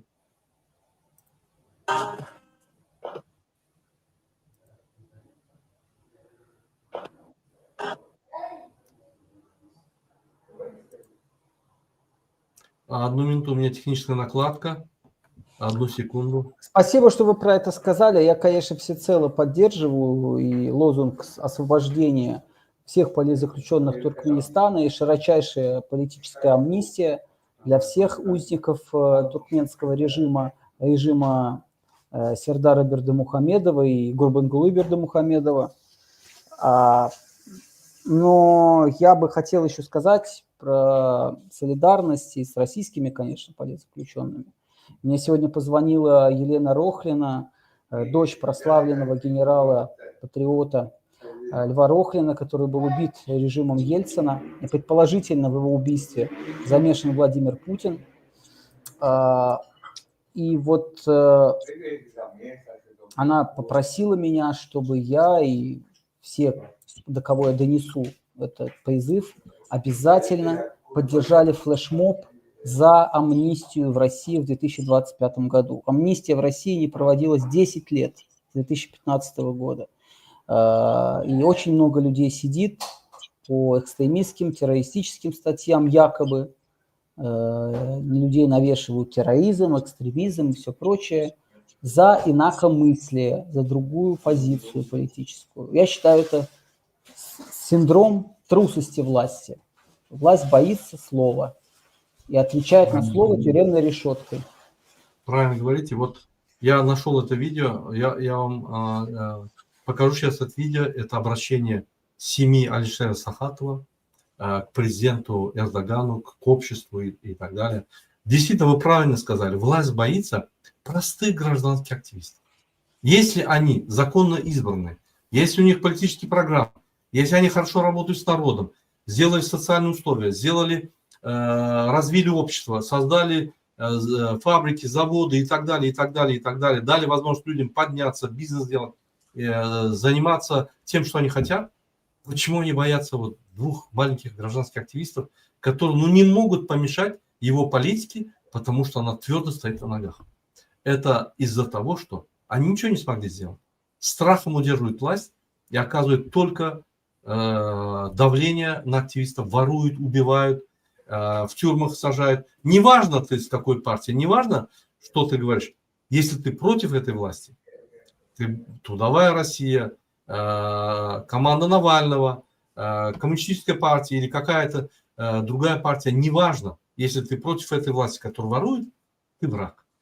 И самое главное, многие люди не понимают и говорят, ты враг России или враг Туркменистана, когда люди говорят о проблемах и о том, что надо обратить внимание и защитить эти права. Давайте посмотрим видео, я все-таки нашел. Вот это видео, обратите внимание. Сейчас, одну минуту. Korkuyoruz. Lütfen babamızı bulmaya yardım edin. Babamızı kavuşturun bizi. Babamızdan 6 gündür haber alamıyoruz. Lütfen yardım edin. Can güvenliğinden korkuyoruz. Вот обратите внимание, это президент, который в хадж ездил. Он 2 раза съездил в хадж, он не может молиться. Хадж это считается, ты съездил туда, ты ведешь праведный образ жизни, молишься и так далее. Он открыто говорит своим сторонникам, не молитесь, кайфуйте, как я, отдыхайте, Бога нету. Вот здесь вот то, что получили сейчас, прокайфовали, и вот это у вас останется. Делайте, как я. Вот этот человек, вот наверху который. А вот это внизу, вот эта женщина, обратите внимание, вот эта вот женщина. Смотрите, Lütfen yardım edin. Can сейчас я покажу. güvenliğinden korkuyoruz. Lütfen babamızı bulmaya yardım edin. Babamızı kavuşturun bizi. Sayın Recep Tayyip Вот эта вот Erdoğan женщина. Вот эта вот женщина. Обратите внимание. Ben Bilal Hasanova, Alişer Sakat eşiyim. 4 çocuk annesiyim. Size buradan sesimi duyurmak istiyorum. Lütfen. Вот эта вот görmezden- женщина, обратите внимание. У нас есть такая уже не поговорка, а как говорят вот, когда в зоне кличка. Отец с сыном. Мы когда президент говорим, мы не говорим президент Сердар Бердымухамедов или там Гурбангулы, мы говорим отец с сыном президенты. У нас вот безработица больше 60%, и отец с сыном, так как работы нету, одно кресло делят на двоих. То есть они оба президенты. То есть отец не ушел никуда. Он не передал сыну власть. Он деморализует своего сына всегда. Но теперь появилась дочка. Обратите внимание, вот эта женщина, вот, которая внизу, это дочка президента. То есть дочка Гурбангулы Бердымухамедова. Это сестра президента. Теперь мы говорим отец, сын и дочь президенты. Почему? Эти трое узурпировали власть полностью. Везде уже их родственники. У нас нету законодательной власти, там сидят их родственники. У нас нету исполнительной власти, там везде сидят их родственники, контролируют все. У нас нету судебной власти, то же самое. Родственники родственников, ну, в общем, это банда, клан Бердымухамедов. Вот эта женщина выступает везде.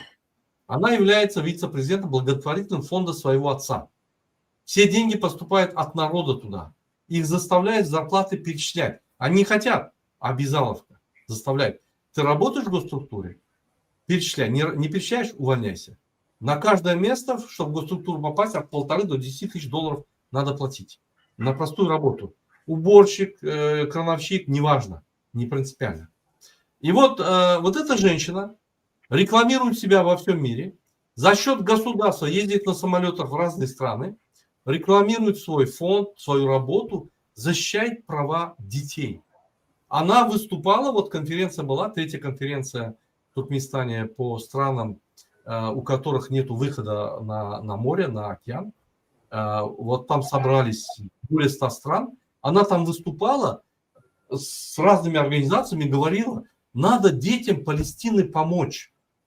Поверьте, я вам покажу кадры. В Туркмении дети, 6-летние, 7-летние дети с тачками на базарах работают, в школу не ходят, потому что денег нету. В семью деньги приносят. Дети Я такое, мучаются. кстати, в Турции видел, кстати, такое тоже, в Турции. Дети мучаются. Пенсия $30 в Туркменистане. Как можно на пенсию прожить? $20-25 получает мать за ребенка. Как можно прожить? Она родила, ребенка прожить нельзя. Даже ребенка содержать нельзя. Здесь вот семья Алишера Сагатова, дети просят отпустить его отца, найти его, отсудить, обращаются к президенту, ко всем. Она это даже, она даже внимания не обращает. Почему? Туркменский народ для них это просто рабы. Но делает картинку для всего мира, что вот она, вся страна ее поддержит, она детей защищает. Себе делает такую моральную картину, вот тошнит. Смотришь и тошнит. И это все работает. И Но господин Гутерриш, этот председатель ООН, он приезжает в Туркмению, он встречается, руку жмет, обнимается, чуть не в засос целуется с этими Гурбангулы, с Сердаром и так далее. Принимает взятку автомашину у них. Спокойно, никаких проблем. Хотя мы ему написали письмо. Когда вы приедете туда, этот человек, Гурбангул Бердымухамедов, построил эти почти новые здания, истратил более $100 миллионов, чтобы создать 3-ю конференцию. Хотя у нас в городе Ашхабаде 32 гостиницы в ряд стоят пустые. Многие конференц-залы стоят пустые. Нет, он на Балкане, там, Балканабаде строит это все, чтобы своровать деньги, потому что он завершает в 3-5 раз стоимость объектов, ворует деньги, приглашает туда и делает легитимно себе, красивую легитимность, международную поддержку. И в этой вот картинке, да, международной поддержки Гутерриш занимает центральное место. И он это все продает всем, эту картинку, через местное телевидение, через ТАСС, что вот его поддержит весь мир, он не диктатор. Понимаете? Вот нас принимают за идиотов. Нас обманывают, как, я не знаю, как вот наперстнички есть же на базаре, вот в наглую тебя обманывают, и у тебя воруют деньги. на перстничке, допустим, из 10 человек у 3 воруют, а эти воруют у всего народа. Досмотрим это видео. Gelmeyin, yardım edin bize. Eşim Alişer Sahat 2,5 aydan fazla Edirne geri gönderme merkezindeydi. 24 Temmuz'da saat 19.57'de en son sesini duydum. 25 Temmuz'da saat 11.55'te beni Edirne'den aradılar. Oradan arayınca yanında kaldık çocuklar aradı. Eşiniz sevk oldu diye. Ama biz oraya avukat gönderdik. Geri gönderme merkezine Edirne'ye. Avukat gönderince oradakiler diyor ki Sinop'a sevk ettik diye. Sinop'a İl Göç Müdürlüğü'ne gittim ben 28 Temmuz'da. Orası diyor ki serbest bırakmışlar. Ama 28 Temmuz'da avukat gönderdik oraya. Avukat gönderince orası diyor ki biz serbest bıraktık diye. Ama eşimden hiçbir haber yok ki. Nerede o? Serbest bırakıldıysa nereye gitmiş olabilir?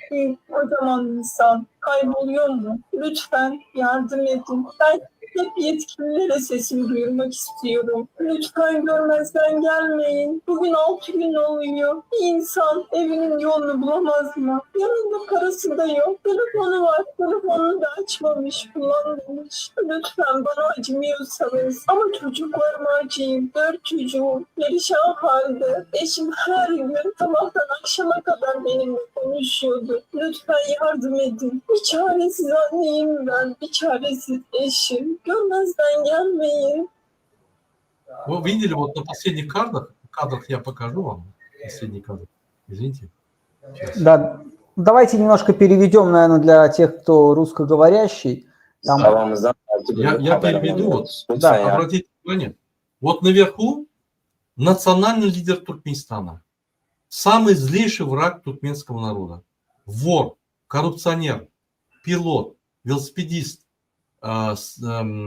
Поп-звезда. писатель, поэт и так далее. Он написал за 17 лет 61 книгу. Спросите название книги, он вам не сможет сказать. Этот человек прославился на весь мир своим идиотизмом. Он попал в книгу рекордов Гиннесса, как велосипедист. Он несколько рекордов установил, идиотических рекордов. Над ним уже не то, что смеются, уже начинают плакать люди и жалеть туркменский народ. Вот внизу его дочка, я вам сейчас покажу. Вот на кадрах увидите, наверху это он 2 раза в хадж съездил, заставляет мусульман бриться, пить водку в день Рамадана. Их ловят, отлавливают у входа в мечеть, заставляют пить водку, броют бороду. Это всем мусульманам Центральной Азии и бывших советских стран, я говорю. Что это за человек? Этот человек не враг народа, это изгой общества. Ну, он похож на клоуна, конечно, потому что Он то, что он клоун, делает. Его клоунские вот эти вот... Все думают, что он какой-то клоун, смешной дяденька, да? Но сзади структуру, которую он строил, как вот только что мы рассказали, КГБ, террористическая организация, мы их называем террористами. Но ведь все международное сообщество их признает, и что интересно, вот этого Гурбангулы Бердымухамедова, Сердара, с ними встречаются президенты, европейские чиновники, все они признают... Нет, европейские не встречаются, встречаются только Гутерриш, он подарок машину взял. Гутерриш это обычный взяточник. А Трамп встречался? Трамп. Трамп встречался с Сердаром Бердымухамедовым, там какое-то задание ему было. Вот этот вот человек, вот наверху, который Гурбанглы Бердымухамедов, он обнимал руку президента, целовал руку президента Ниязова. Он его убил и стал президентом. Мы уже много раз рассказывали об этом, как он это сделал. Есть доказательства, все. Это обычный убийца. Захватил власть, поклонился Путину и сказал, я тебе буду служить. Он отмывает деньги Путина. Он финансирует российскую армию, Россию финансирует. Я вам скажу, каким способом. Он получает деньги с Китая, переправляет их в Российской Федерации, якобы покупает товары. Все товары, которые он оплачивает, приходят только 30%, 70% оседают там, как будто Туркменистан получил. Идут на финансирование войны против Украины. Они разрабатывают много схем. Он видит, что Путин слабеет, он бежит, дарит. У нас вот когда халат кому-то даришь, это супер уважение. Он бежит к турецкому президенту, дарит вот этот дон, да, вот этот вот бушлат, вот этот большой, и говорит, вы покровитель туркмен, покровитель турецкого мира.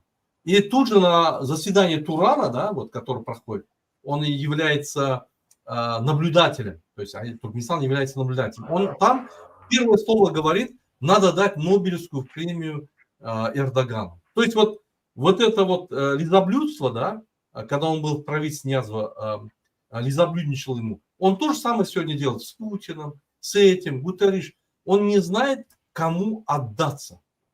И вот так он проводит свою внешнюю политику. То есть у него нету внешнюю политику. Вот бывает проститутка, которая вынуждена отдаться, а это проститутка, которая желает отдаться. Вот политическая проститутка, которая желает отдаться. И вот так он продает Туркменистан. Поэтому народ его ненавидит. Этот человек довел до катастрофы Туркменистан. Экономическую сторону я не буду уже даже рассказывать, я просто вам скажу, как делается конвертация в Туркменистане.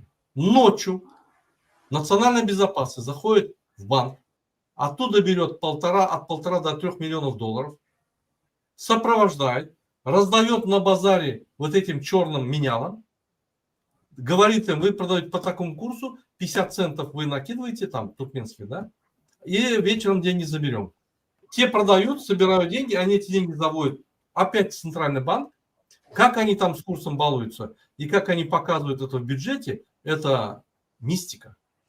И вот так они держат конвертацию в Туркменистане. То есть кредитно-денежная политика, финансово-экономическая политика в Туркменистане не производится, нет. Ну это бандиты просто. И вот так во всех областях возьмите законодательную, беспредел полнейший, возьмите экономическую, беспредел полнейший, возьмите административную, беспредел полнейший. Они разрушили все государственность и государство. Сейчас в Туркменистане самый главный закон – это слова Гурбангулы Бердымухамедова. Это и есть закон. Вот он сказал, так и надо делать. Все. Правильно, неправильно, никто не разбирается. И все благодаря вот этой массе террористов под названием Милли Хоплулук, министров МХМ, то есть национальная безопасность, которые продались полностью этому диктатору. Он им дал лицензию на убийство, на воровство, на все. Они с народом, кто жалуется, издеваются, убивают, все, что хотят, делают. Бандиты. Поэтому мы их называем бандиты.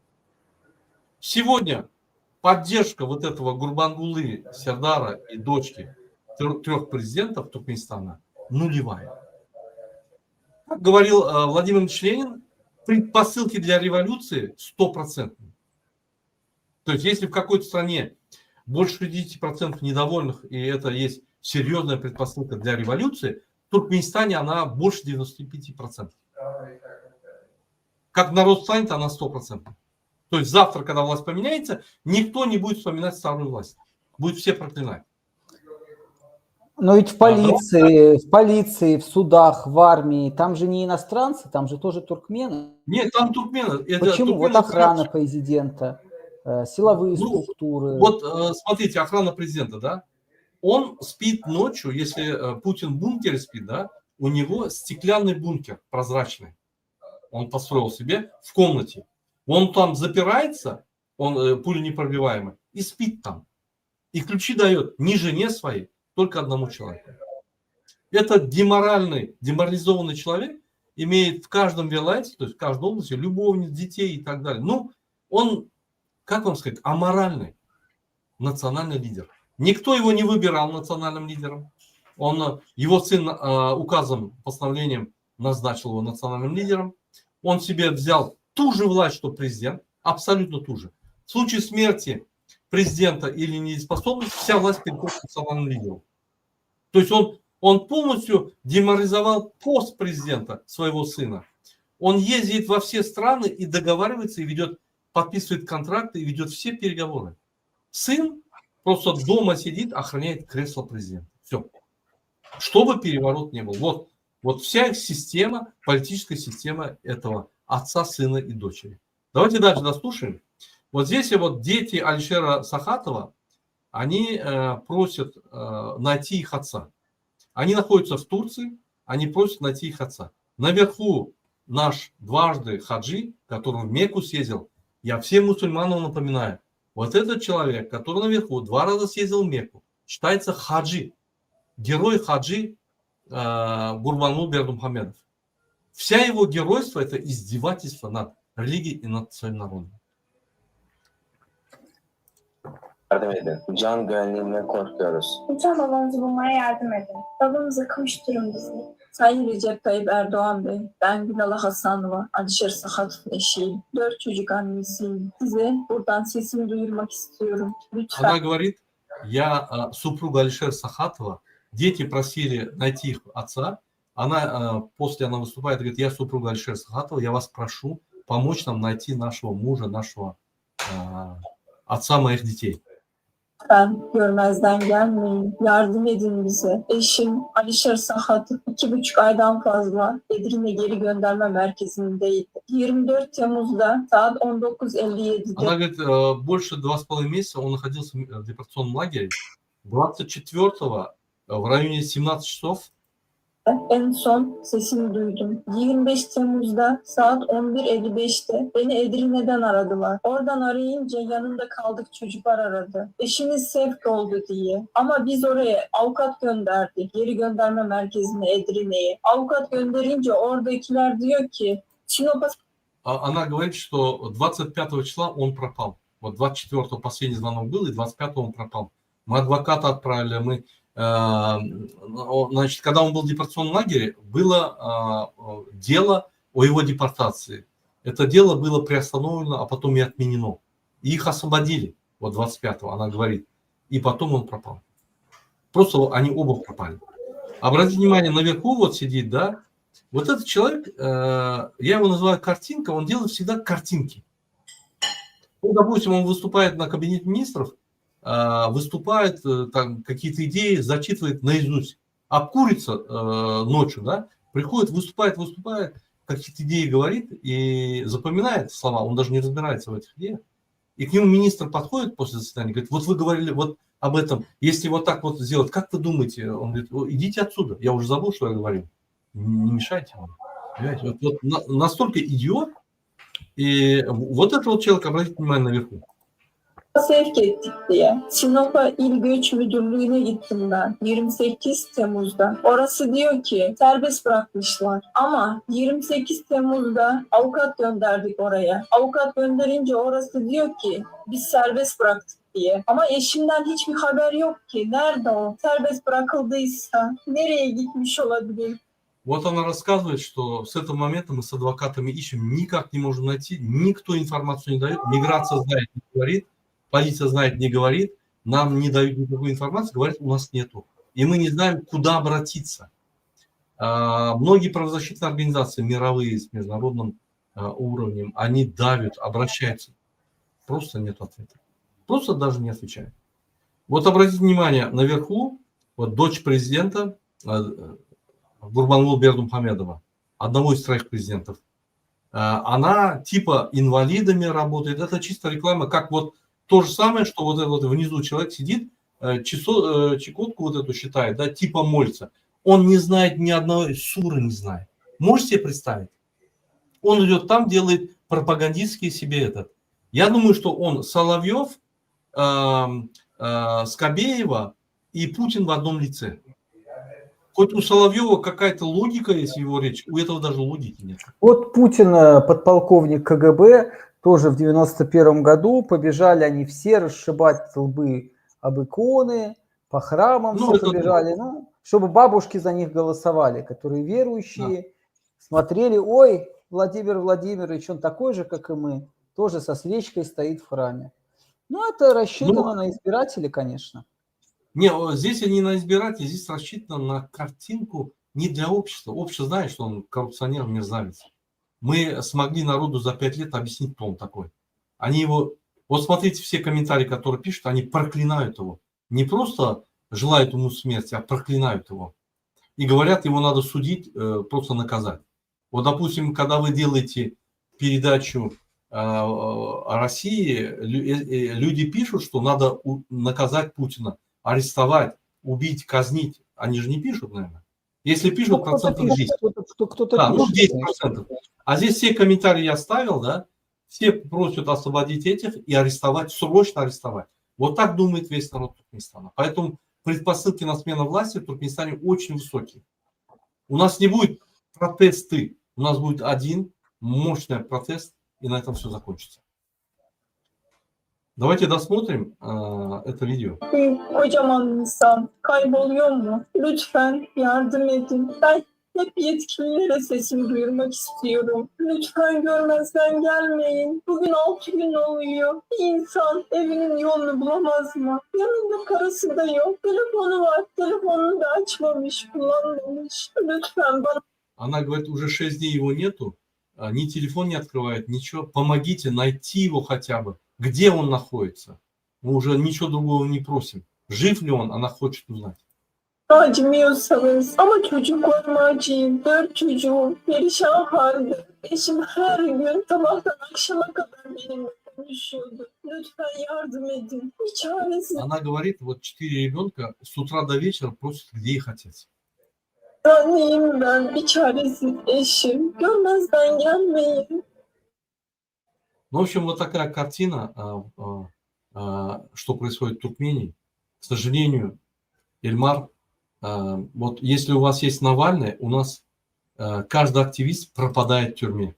То есть каждый активист, не Навальный, он хоть и у него политическая история или политической жизни активно такой нету, да, небольшая активность, но он заканчивает судьбу Навального. То есть, к сожалению. У нас, вот, допустим, когда тебя привозят в депортации, да, тебя судят, ни адвокатов не пускают, ни родственников. Тебя осудили, все сделали. Ни родственники не знают, ни адвокаты не знают. Если у тебя шанс, ты выйдешь или исчез. Это Туркменистан, детка. Вот такая ситуация. Поэтому свободу политическим заключенным, Алишеру Сахатову и Абдулла Урусову свободу, турецкое государство должно ответить перед туркменским народом. Что они сделали с этими двумя активистами? Где они? Если депортировали в Туркменистан, они должны признать это. Народ Туркменистана никогда не простит турецкому государству, властям Турции за такое поведение относительно туркменских гражданских активистов. Эльмар, если у вас нет вопросов, да, давайте вот краткое резюме У меня есть сделайте. просьба к вам. У меня есть к вам просьба небольшая. Я надеюсь, вы ее поддержите. Вы не могли бы присоединиться к нашему флешмобу? Мы готовим флешмоб, короткие ролики. Ваш звук пропал. География там, в вашем лице, там, и Франция, и Туркменистан. Призыв, даже требование амнистии для всех российских политзаключенных. Главное, чтобы прозвучало это. Амнистия всем политзаключенным России. Все должны выйти в 2025 году, потому что они сидят за свои взгляды, за свои убеждения, за свои слова. Это не убийцы, не какие-то наркоторговцы или террористы, организаторы терактов. Это просто люди, которые писали свое мнение. И все, кто нас смотрит, я думаю, мы оставим, наверное, мои контакты, присылайте эти ролики, и нам важна география. Неважно, какой человек национальности, но если он солидарен с политузниками, это главное, мне кажется. С удовольствием я сделаю ролик. Если вы мне позволите, я прямо сейчас могу сделать ролик. Я обращаюсь к международному сообществу, обращаюсь ко всем странам, обращаюсь к правительству Российской Федерации. Надо вам, необходимо в срочном порядке освободить всех политических узников, находящихся в тюрьмах Российской Федерации.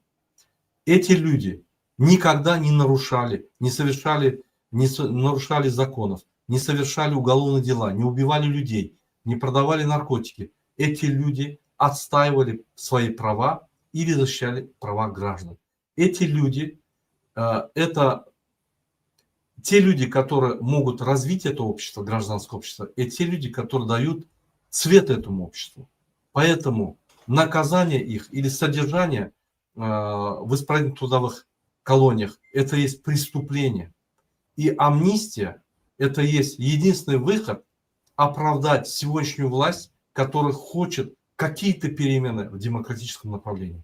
Мы надеемся, туркменское демократическое общество, надеемся, что политзаключенные в Российской Федерации будут немедленно освобождены и попадут под амнистию. Мы надеемся, что Российская Федерация к своим гражданам будет испытывать те чувства, которые должно испытывать правитель или правительство к своим гражданам. Мы очень надеемся, что Российская Федерация во главе со своим правительством милосердно и добродушно к своим людям.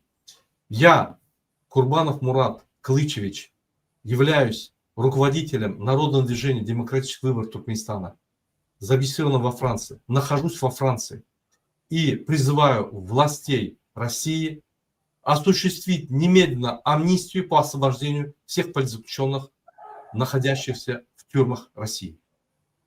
Свободу Спасибо. всем политзаключенным. Спасибо. И свободу политузникам Туркменистана, конечно, всем, вне зависимости от их убеждений. Судить за взгляды, за убеждения, за слова в 21 веке – это безумие, это ненормально. Это против прогресса, это против движения человечества вперед к обществу свободному, где дискуссии должны быть четкой, а за столом, если кто-то с чем-то не согласен, высказывайте свое несогласие. И будем решать будущее Туркменистана и России, конечно. Все зависит от нас. Я бы хотел еще раз обратиться ко всему мировому сообществу, особенно правозащитным организациям, руководителям всех демократических стран и других стран. Сегодня в Туркменистане режим диктаторский, авторитарный Бердымухамедов, клана Бердымухамедов, узурпировали всю власть в Туркменистане. Любое инакомыслие, любое сопротивление их незаконной власти является преступлением для них. Любое высказывание о своих правах или защите прав граждан является преступлением и наказанием для этих людей. Сегодня на Конституцию Туркменистана никто не обращает внимания, ее уже 7 раз поменяли, ее уже адаптировали по нынешний режим, отец, сын и дочки.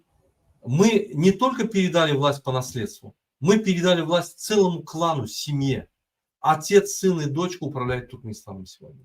Я не говорю про сестер Бердымухамедова, Гурбанлу Бердымухамедова и племянников его. Это вообще паразиты, которые сегодня во власти и уничтожают эту власть, туркменскую государственную власть. Такие активисты или такие политические узники, как Фархат Мемонкулиев, Алишер Сахатов, Абдулла Урусов, Мансур Менгелов, Мурат Душемов находятся до сих пор в тюрьмах, не попадают под амнистию. Мы даже не знаем, что с ними происходит. Ни адвокаты, никто не может прийти туда. Ни одна общественная организация, ни одна международная организация, ни один посол, находящийся в Туркмении. Никто не может туда прийти, никто не может узнать информацию о них. Ни родители, ни адвокаты, никто. В 21 веке, как сказал вот мой собеседник Эльмар Рустамов, это безумие. И такие безумцы, как клан Бердымухамедов, Гурбанлу Бердымухамедов, Сердар Бердымухамедов и его дочка, которая сегодня узурпирует власть, как и отец и сын, эти безумцы управляют Туркменистаном. Мы не ждем помощи от вас. Мы эти слова передаем, чтобы вы знали.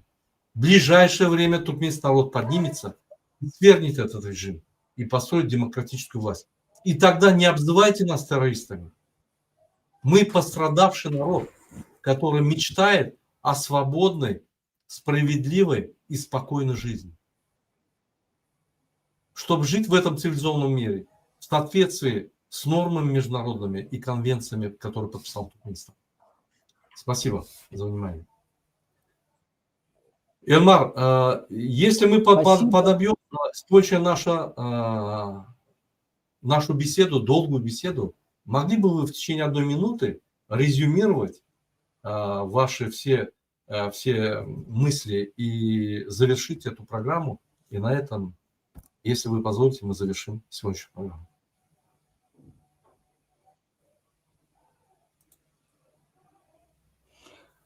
коммунист, антифашист Юлиус Фучик в свое время сказал: люди, будучи в застенках сам, люди, я люблю вас, будьте бдительны. Вот мне кажется, история Советского Союза показывает, что люди должны быть бдительными, все мы, и верить не словам, да и вообще не обращать внимания на слова.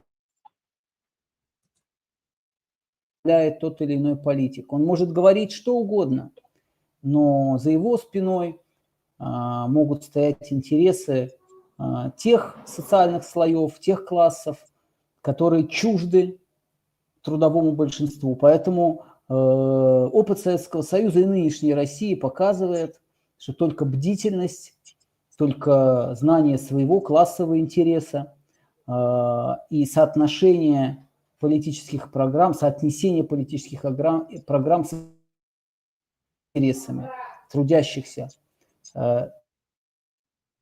конкретного и трудящегося класса. Только так мы сможем построить нормальное общество в России, в Туркменистане и во всех странах мира, когда будем обращать внимание на дела политиков и на то, как я уже сказал, какие интересы стоят за их красивыми иногда словами. Спасибо, Эльмар. Уважаемые зрители, уважаемые слушатели нашего канала, уважаемые слушатели ТикТока, сегодня с нами был в гостях Эльмар Рустамов, движение «Трудовая Россия». Он находится в эмиграции во Франции, продолжает свою активную политическую деятельность. И я думаю, что мы еще сможем с ним встретиться на нашем канале, провести следующие интересные беседы. Но в этой беседе мы старались проанализировать с нашей точки зрения, почему такая структурно выстроенная организация, как Коммунистическая партия, со своими подразделениями, комсомол, пионерия, октябрята, я не знаю, с такими высшими институтами, как Высшая партийная школа в Москве, местные школы, там, подготовительные, специальные подразделения. Вот такая мощная структура в один день разрушилась, и из-за этого и разрушился Советский Союз. Это хорошо или плохо мы не можем сказать сегодня. Время покажет. Мы хотели просто проанализировать, почему это произошло. Почему преданные КГБисты этой коммунистической партии вдруг оказались предателями и сегодня предают интересы народа. Коммунистическая партия была партия пролетариев и трудящихся. Почему так получилось, что этот народ они поддержали, предали, и вот эти все идеи коммунизма, социализма были просто преданы и выкинуты. Сегодня, как бы мы ни старались, мы даже не можем дойти до уровня того, который был при Советском Союзе в 70-х годах. Мы развиваемся, стараемся. Наши социальные условия, наши политические права сегодня гораздо меньше тех, которые мы имели при Советском Союзе. Хорошо или это плохо? Вы должны сами дать себе оценку. Что хотел сказать Эльмар и что мне понравилось, будьте бдительны, слушайте всех, но никогда не теряйте свои права. Как вы потеряли свои права, политические или гражданские, это приведет к вашей катастрофе вашей семьи, катастрофе вашей страны. Поэтому, чтобы сохранить себя, семью, страну, соблюдайте права свои, берегите их и будьте бдительны. На этом мы заканчиваем свою передачу. Всем спасибо. Я особенную благодарность хочу сказать Эльмару Рустамову, представителю «Трудовая Россия», за приезд сюда, за отличную беседу, за интересную беседу, за то, что вы поддерживаете туркменский народ и за то, что вы имеете такие взгляды свои, которые действительно симпатизируют, многие люди симпатизируют вам. Демократия, это и есть власть народа. То есть коммунизм или демократия – это одно и то же, это один бриллиант с разных сторон. Там тоже власть народа, там тоже защита социальных условий народа. То есть новый уровень общества.